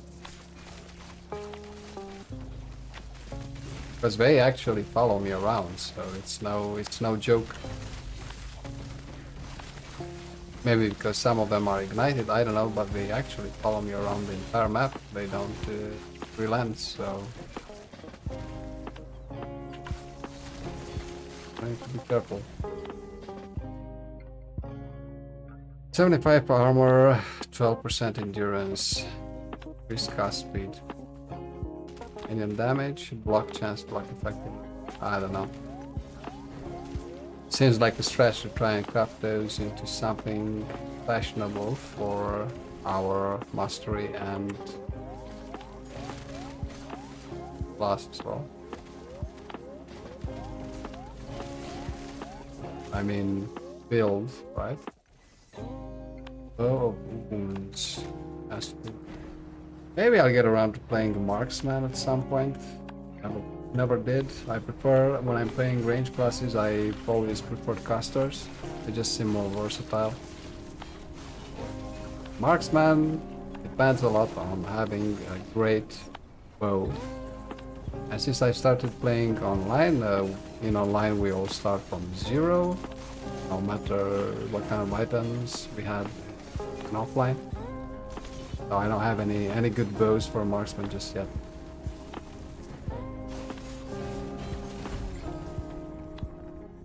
Dagger wounds.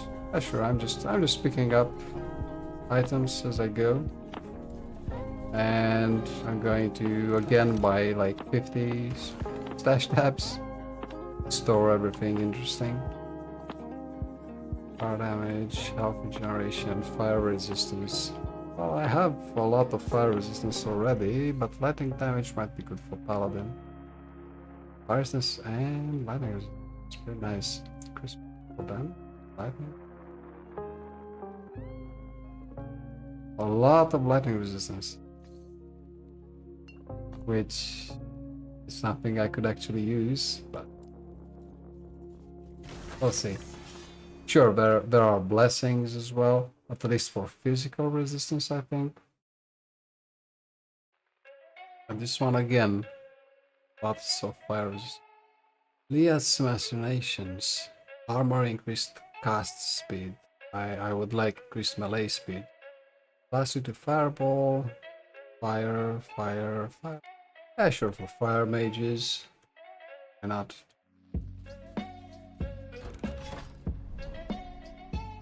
High speed and crit chance until approached. Cooldown recovery speed.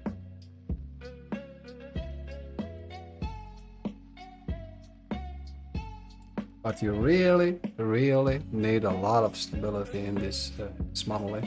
It's unbelievable.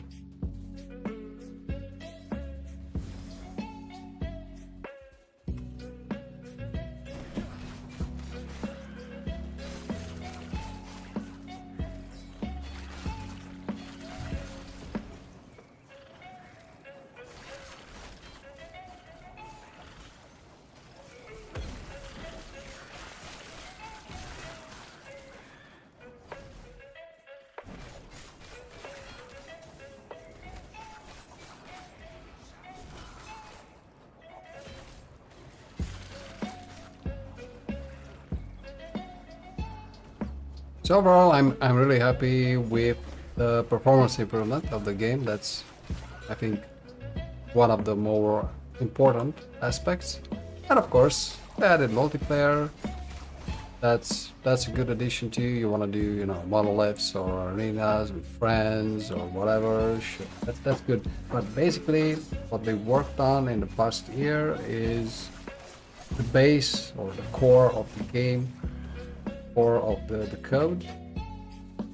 And I think starting from now, we'll see content updates more often, again every 3 months or so. What is still left to be added, I guess the 3 acts out of the campaign. I don't think those are the most important because, you know, we mostly only do the 7 acts out of the 9 already available to unlock all the idle slots, and then we move on to monoliths. What's still missing though are the free classes. So I guess this will be their priority moving forward. So maybe free patches or something like that, even though it's 0.9, so one big content patch left. And they did promise to have all free missing masteries classes released either until 1.0 or with 1.0 once 1.0 gets shipped. So I guess what we'll see next are the missing classes. Will also revive interest as releasing multiplayer did right now.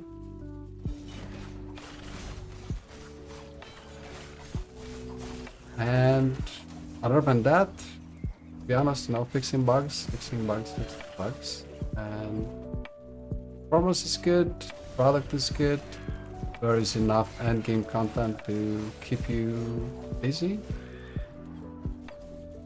Enough class variations and builds, and of course we're always changing the meta and nerfing than buffing at this point. But I think it's on the right track, so I'm really happy and really excited for the game. Well, I've reached this stage so far, 4 years of development already. And yeah, actually seeing when it will be released. Even though I am pretty sure it won't be released until Diablo 4 hits. So Diablo 4 hit on 6th of June, something like that. The entire summer it will be probably, you know, played by everyone, streamed by everyone, and I would release Last Epoch towards the end of the year, maybe holiday season in the winter, or the latest next spring, 2024. We know that next year Path of Exile 2 will be released, but what is Path of Exile 2? Just another campaign? An alternative to reach the end game? And maybe streamlining a bit the entire skill jump thing. But how we are going to do that, I don't know. So if Last Epoch gets ready for shipping, say December this year, I think that's the most realistic. That we'll have to see. Still lots of bugs to fix, and yeah, people not being able to get in game for the past couple of days has been a bit annoying. Happened to me as well. Today, in order to stream, I just joined earlier, let's say, than most. And the US was sleeping, and it was a bit too early for Europe to log in for Saturday evening brawl. But anyway, we'll see. We'll see what happens. Right now, I'm happy with the performance. That's the most important thing, I think. I can actually play this game in Ultra after 2 years since I bought it.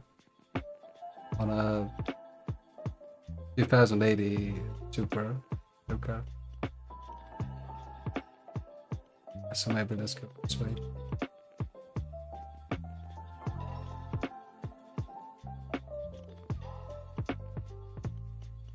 I streamed a lot of Last Epoch last summer. Streamed quite a lot. I was streaming every day back then. And at some point the community testing alpha hit. I applied, and to my surprise they accepted me. Probably because I was doing my own little streams, so I'm not a big content creator or anything like that. I'm just a hobbyist. I do this as a hobby. And we couldn't stream the community testing alpha, closed testing environment, and yeah, we signed an NDA for that. I didn't even talk about it. So yeah, I played that one, and I knew the performance was going to be good. I just waited for 0.9 to get official release so I can stream again, because this is a game I really like. It's also getting a lot of traction now. It's very, it's streamed and supported by a lot of big streamers, which of course are getting paid for that. At some point we're going to get back to their regular games. Right now I'm seeing a lot of people are playing the game and enjoying it. So I'm very happy to see that. I think it's a game worth promoting and make a bit more known to the general public, because well, it's not marketed. They don't have the marketing budget Diablo 4 or anything like that, or Path of Exile, which is being streamed by everyone and their grandmothers. And there aren't any other alternatives. I'm a bit of an old school RPG player. I really loved the Diablo 2 Resurrected released. Still play it every now and then. Season play, other play. And I also like Grim Dawn a lot. Grim Dawn is also one of those games that are really great and you can put easily 1,000 hours in. But it's also not very marketed, let's say. And I usually play Grim Dawn on my own or with friends or in co-op online mode. It's not a popular game to stream, sadly. It also doesn't have seasons or, like leagues in Path of Exile. So yeah, that game is more for my own personal enjoyment, and I don't know if it's worth streaming, to be honest. Not to mention, there is a streamer called Wrecked by Protoss, and he's like an expert. He's been playing Grim Dawn for 6 years and knows the game inside out. I cannot compete with that, of course. I cannot bring any added value when it comes to Grim Dawn. But Last Epoch, yeah, I played for about 300 hours already, and I mean, the guys that really focus on Last Epoch and all they do is stream it and make video content on YouTube, they played it for, I don't know, 3,000, 4,000 hours already, so that actually tells you something. That means that the game has enough content to provide now for you to not get bored. It's really worth giving a try. And we're always here to help when you have questions. Lots of YouTube guides, lots of great streamers, experts on the game that can help you. I'm just, you know, your average amateur hobbyist streamer slash gamer, which plays, I don't know, 20 hours a week and streams once a week on Saturday evenings. To each his own, but what I like about Last Epoch is that kind of respects your time, you know, and you don't just have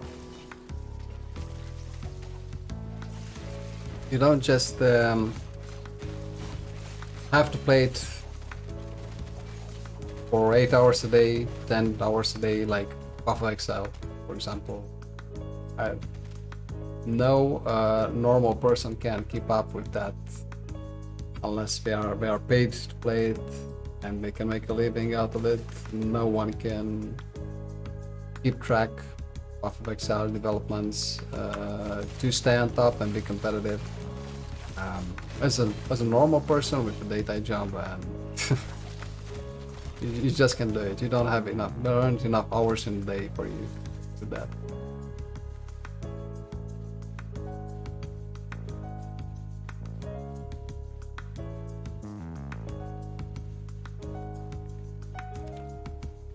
Yes, Patriarch. This is the guy with the blizzard, and my cold resistance isn't what I wanted.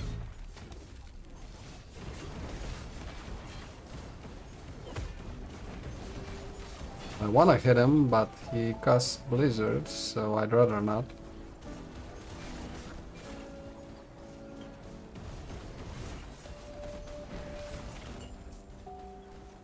Okay, good.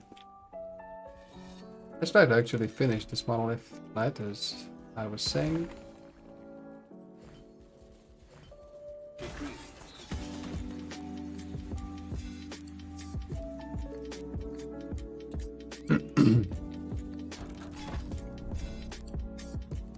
Oh, we're getting there, we're getting there. Cooldown recovery speed or increased elemental damage, no thank you.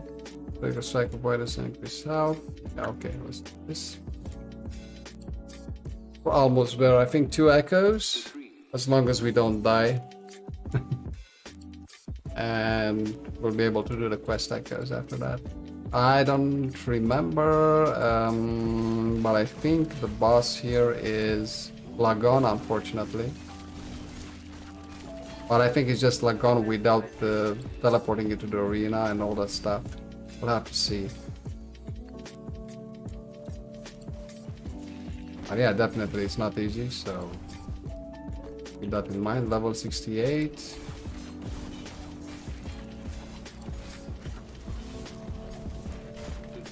Spires. Okay, so let's go for the spires, and let's not delay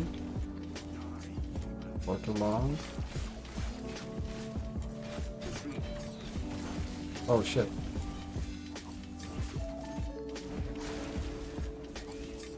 One spire down.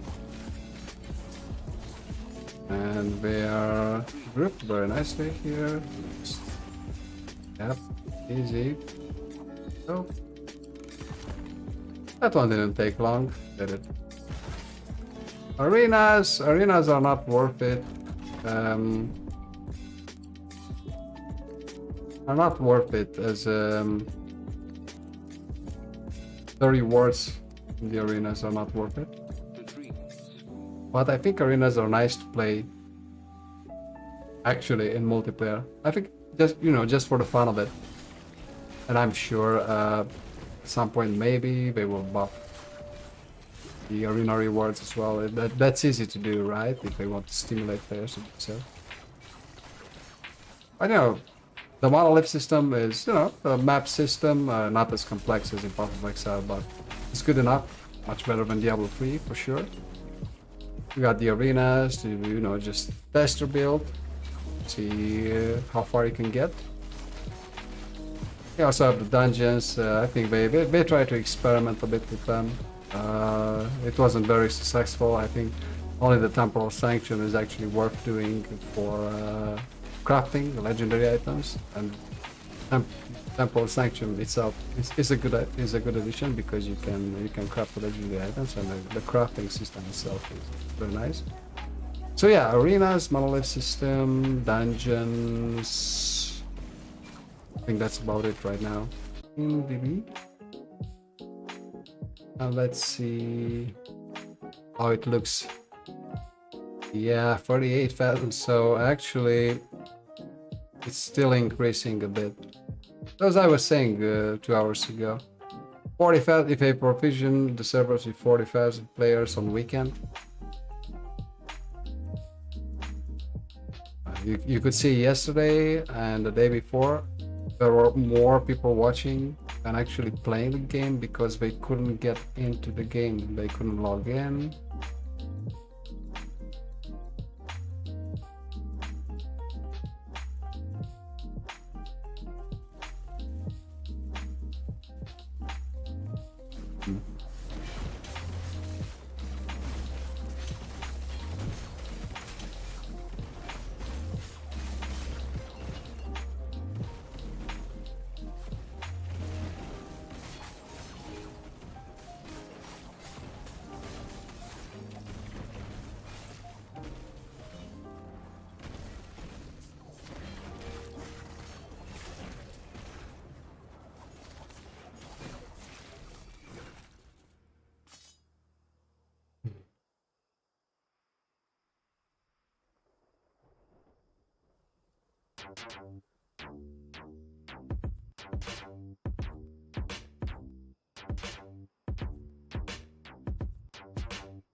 We are having some issues with the bitrate, but I think it's back right now. So I was thinking I'm going to get disconnected or something like that and then stay in queue.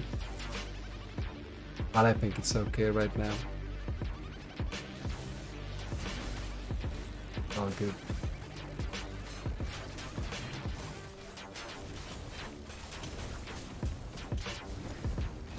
Epic shards. Yeah, thanks. Oh, the ping is good. So I don't know what was happening here, but the stream itself stuttered for just a bit. It happens. Okay, let's get this gold elemental without dying, like some spazzes. Like a spaz I know called Live. Okay, minion damage, poison resist. Is that fit in inventory? Seriously? What the hell? Okay, so I think we're done with the stability and we can actually finish the monolith. Let's do the quest echoes. Also some more. Let's put a point here. The skills aren't leveling anymore. I need to get level 75 or something like that. I think we're done. The thing is, if we're going to die into any of the quest echoes, I have to do one more echo. Stability. But maybe we won't. I don't remember the boss here. Good boy. Fight off the Maruna. Oh shit, lightning and cold. Lightning resistance is 11%. This is not going to end well. I need lightning resistance for sure.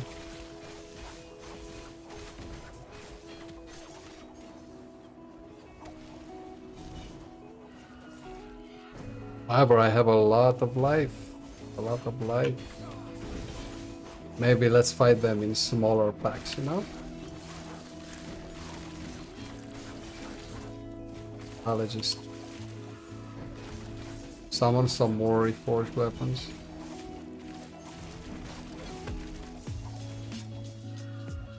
Forge Strike summons weapons, but also Warpath. Well, does she want to tell me something?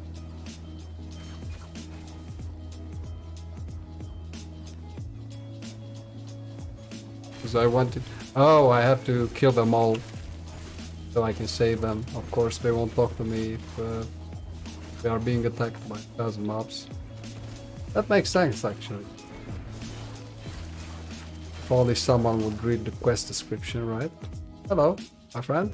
How are you? Yeah, okay. Let's see if he is going to talk to me like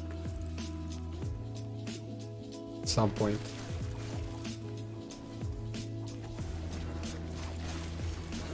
Fight off, but they're going to keep coming, right? I really don't remember these. I remember farming the last ruin monolith. It's actually the last monolith. Of course, on empowered, 550 corruption. I farmed the boss there, Elder Gaspar, for 150 times to get the Ravenous Void gloves, and still I didn't get them, so never mind. That's what I've been streaming last summer, mostly.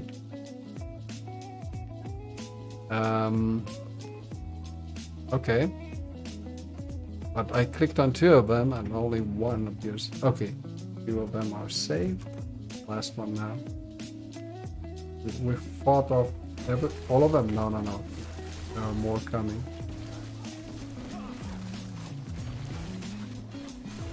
Oh, it's not that bad with the lightning, to be honest. It's not that bad. We just need to fight them in smaller packs, I think.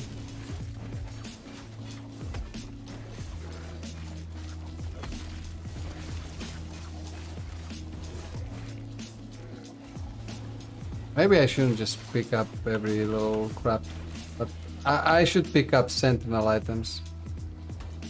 Because I'm going to play some more sentinel for sure. I'm going to play paladin and all that.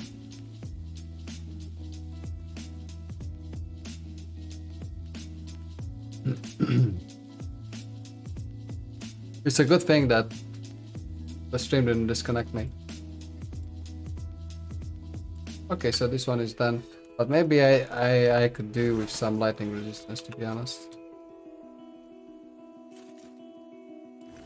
I don't even know what to say. Because these ones require level 71. This one requires level 71 and this one as well. Fire resistance and lightning resistance, yeah. This one with the lightning resistance is nice, but I need level 71 for it, and I'm not going to be level 71 till I get to the boss. Well, I think we're going to fight Lagon. So the boss from the campaign at the end of Act 8.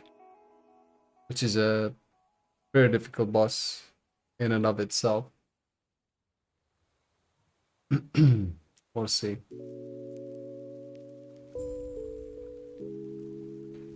Moon fragments, okay. Yeah, so we're going to fight Lagon.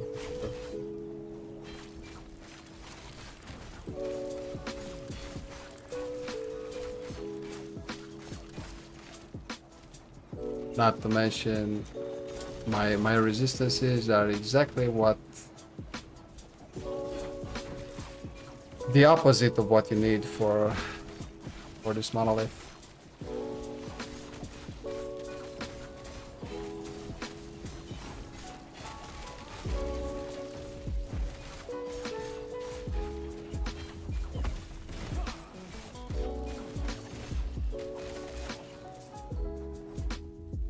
This is gonna be slow.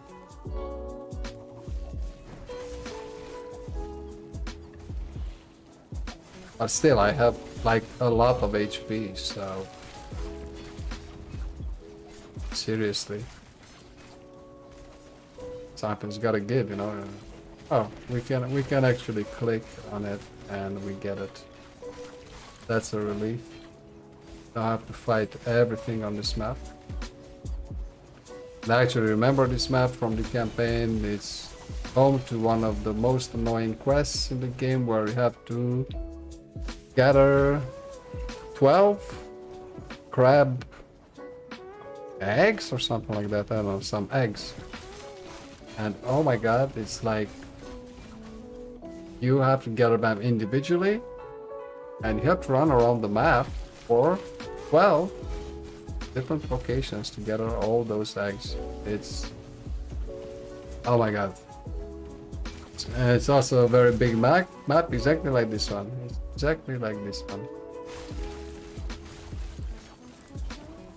So it's like, consider that the 6 moon fragments are crab eggs, but there's 12 of them, and you don't know where they are on the map like you do with the moon fragments here, and you have to fight for these exact type of mobs. It's insane. It's a good thing that I didn't do Act 8 again, because I didn't need to. You get all your idle slots at the end of Act 7, so you can just skip Act 8. And the boss from Act 9, which isn't easy at all. Marjessa, I think it's it. The goddess of the sands, or lore aficionados. Oh, there's still one. But at least I can just warpath around. What about the frame rate? Actually, there is a slight performance decrease now, but considering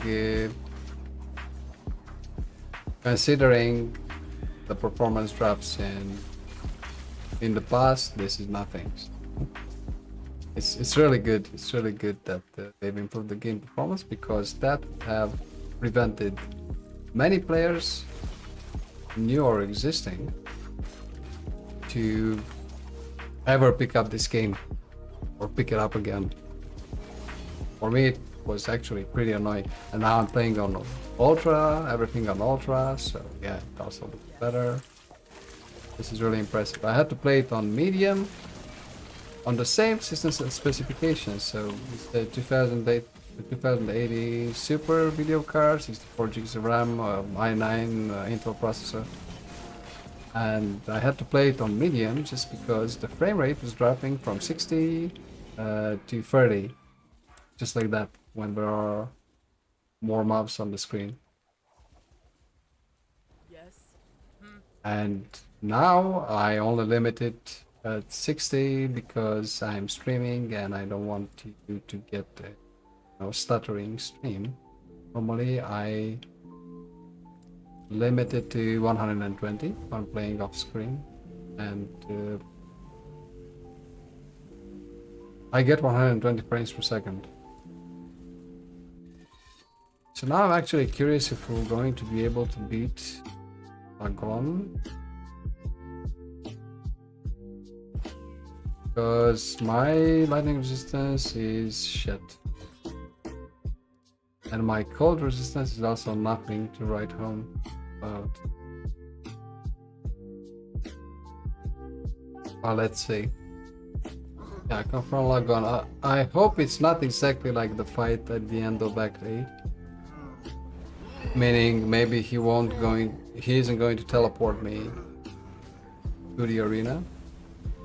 So, but if he touches me with the lightning, then I'm dead for sure. From what I can see, I cannot attack him. My armor is also looking at me and doing nothing. So, oh yeah, I see a bit of health dropped, but it's going to take a long time.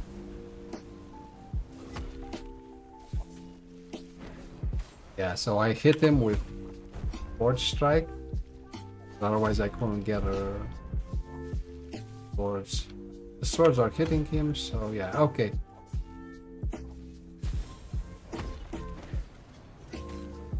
Slowly but surely, guys.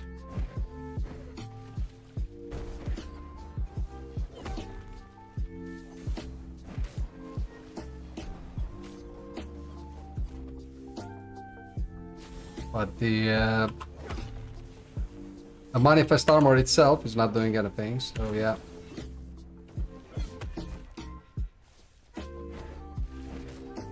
Oh boy, it's going to take a while. Let's focus.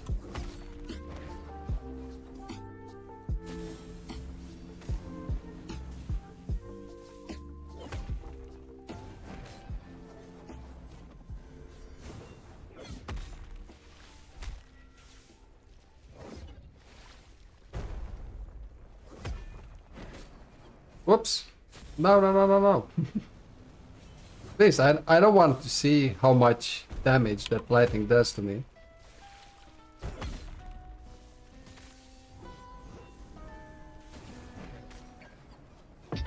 Whoops. Oh shit. Oh shit. There it comes. Yeah, so what you doing, guys? This is going to take half an hour.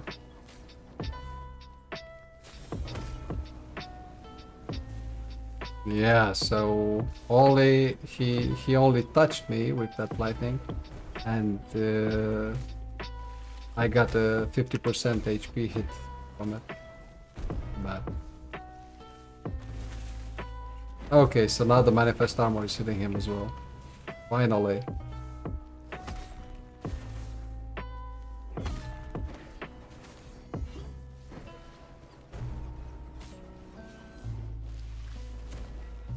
Now the manifest armor is not doing anything. Okay. Stun me.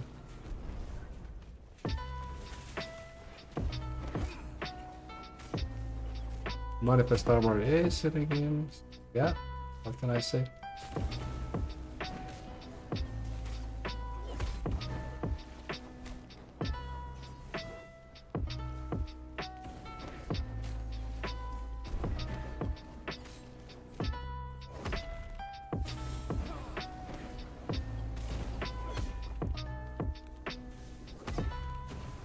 Whoops. Just one mistake and yeah, killed me. Now of course I have to do another echo, so I don't know what to say.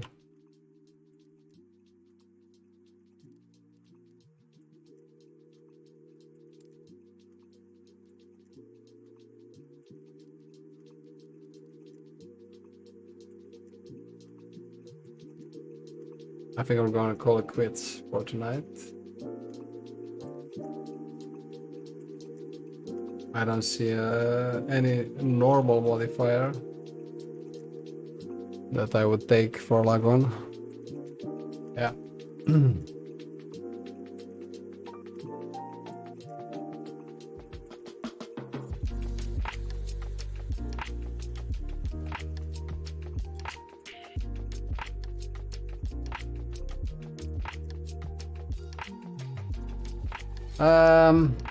Let's see if we find anything with lightning resistance, to be honest.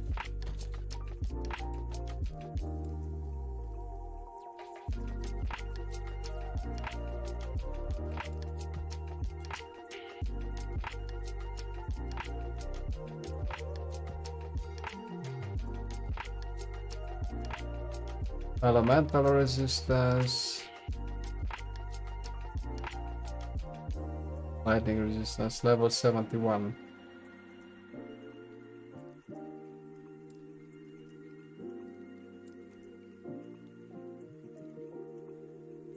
Increased elemental damage.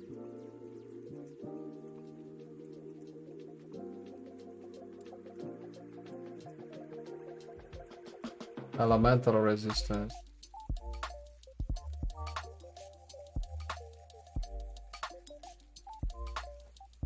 I guess we can try these out.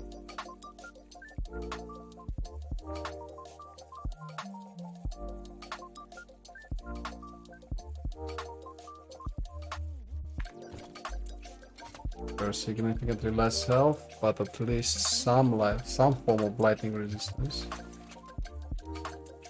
Maybe a ring with lightning resistance, something like that. Be nice.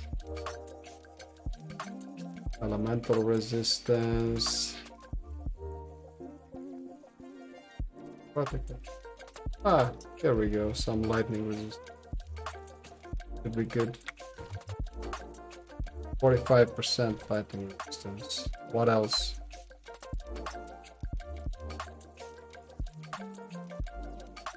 %, lightning. Can we modify this a bit? Yes, we can.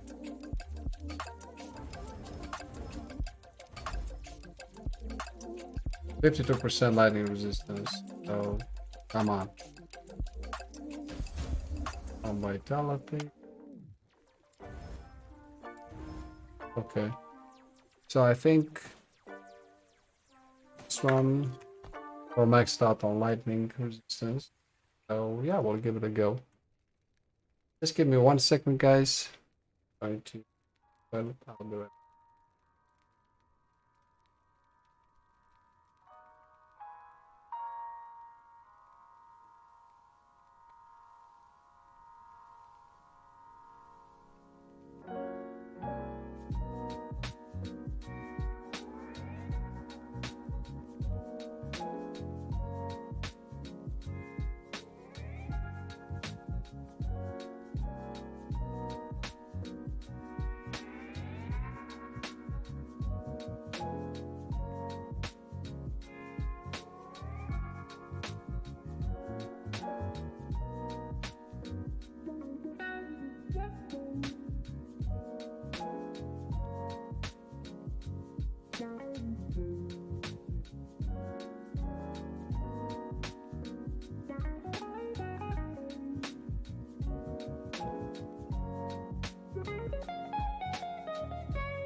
All right, so let's give it a try. I think yeah, it's going to take a while, but eventually we'll get him. Now I think we're going to put this one back. Shatter trash where it belongs. And we have to do one more echo to get the stability back.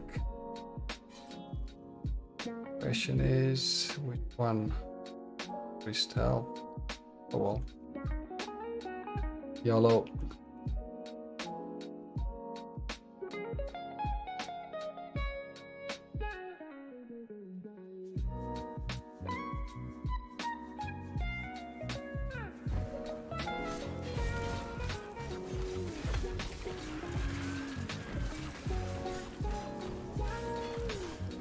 Oh, best place to have 16% poison resistance now. Oh well.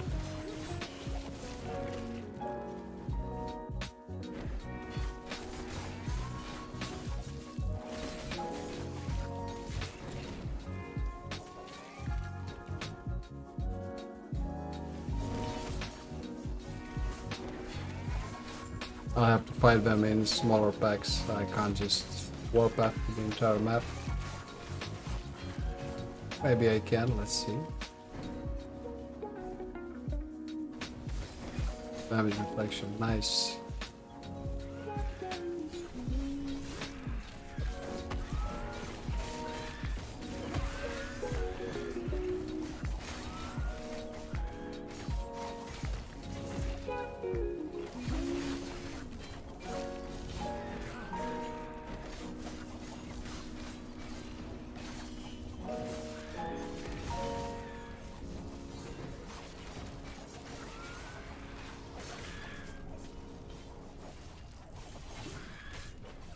Those damage just a covenant.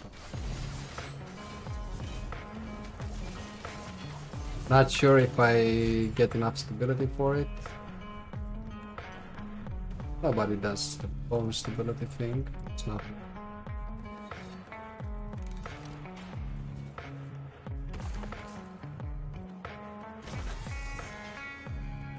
Quiver. Now I have to get some nice bow and quiver. Yeah, we need to do one more.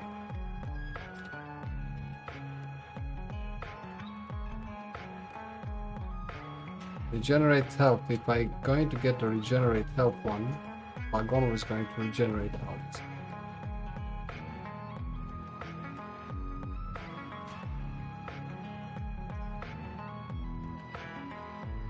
Experimental damage. Let's go for this one.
So now let's change the armor. The lightning resistance one. And Godspeed.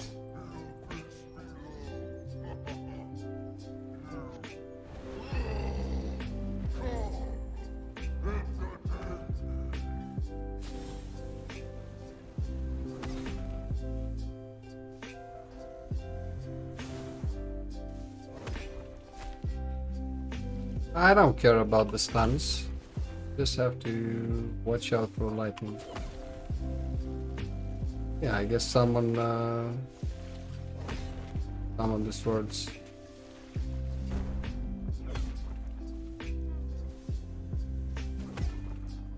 That's all I have to do. Oh, but the swords are just looking at him. Oh, nothing. No, I can't do anything. And this is why melee classes are so nerfed in this game when it comes to bosses.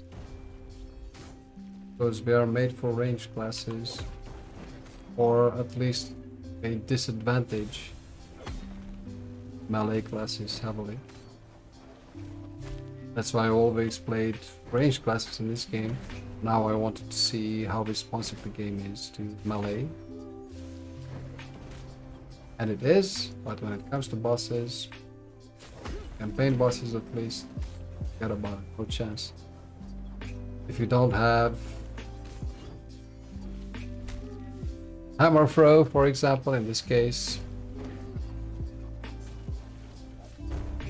more than that, useless.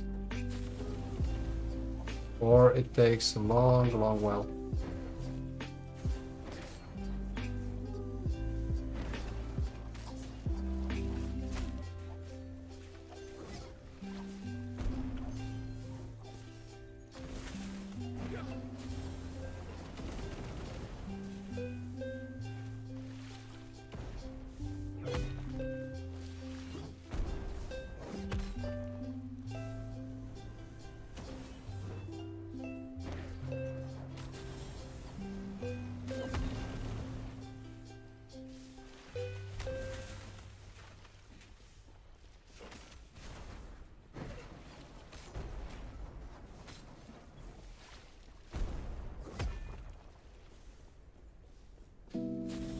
Whoops, yeah, okay.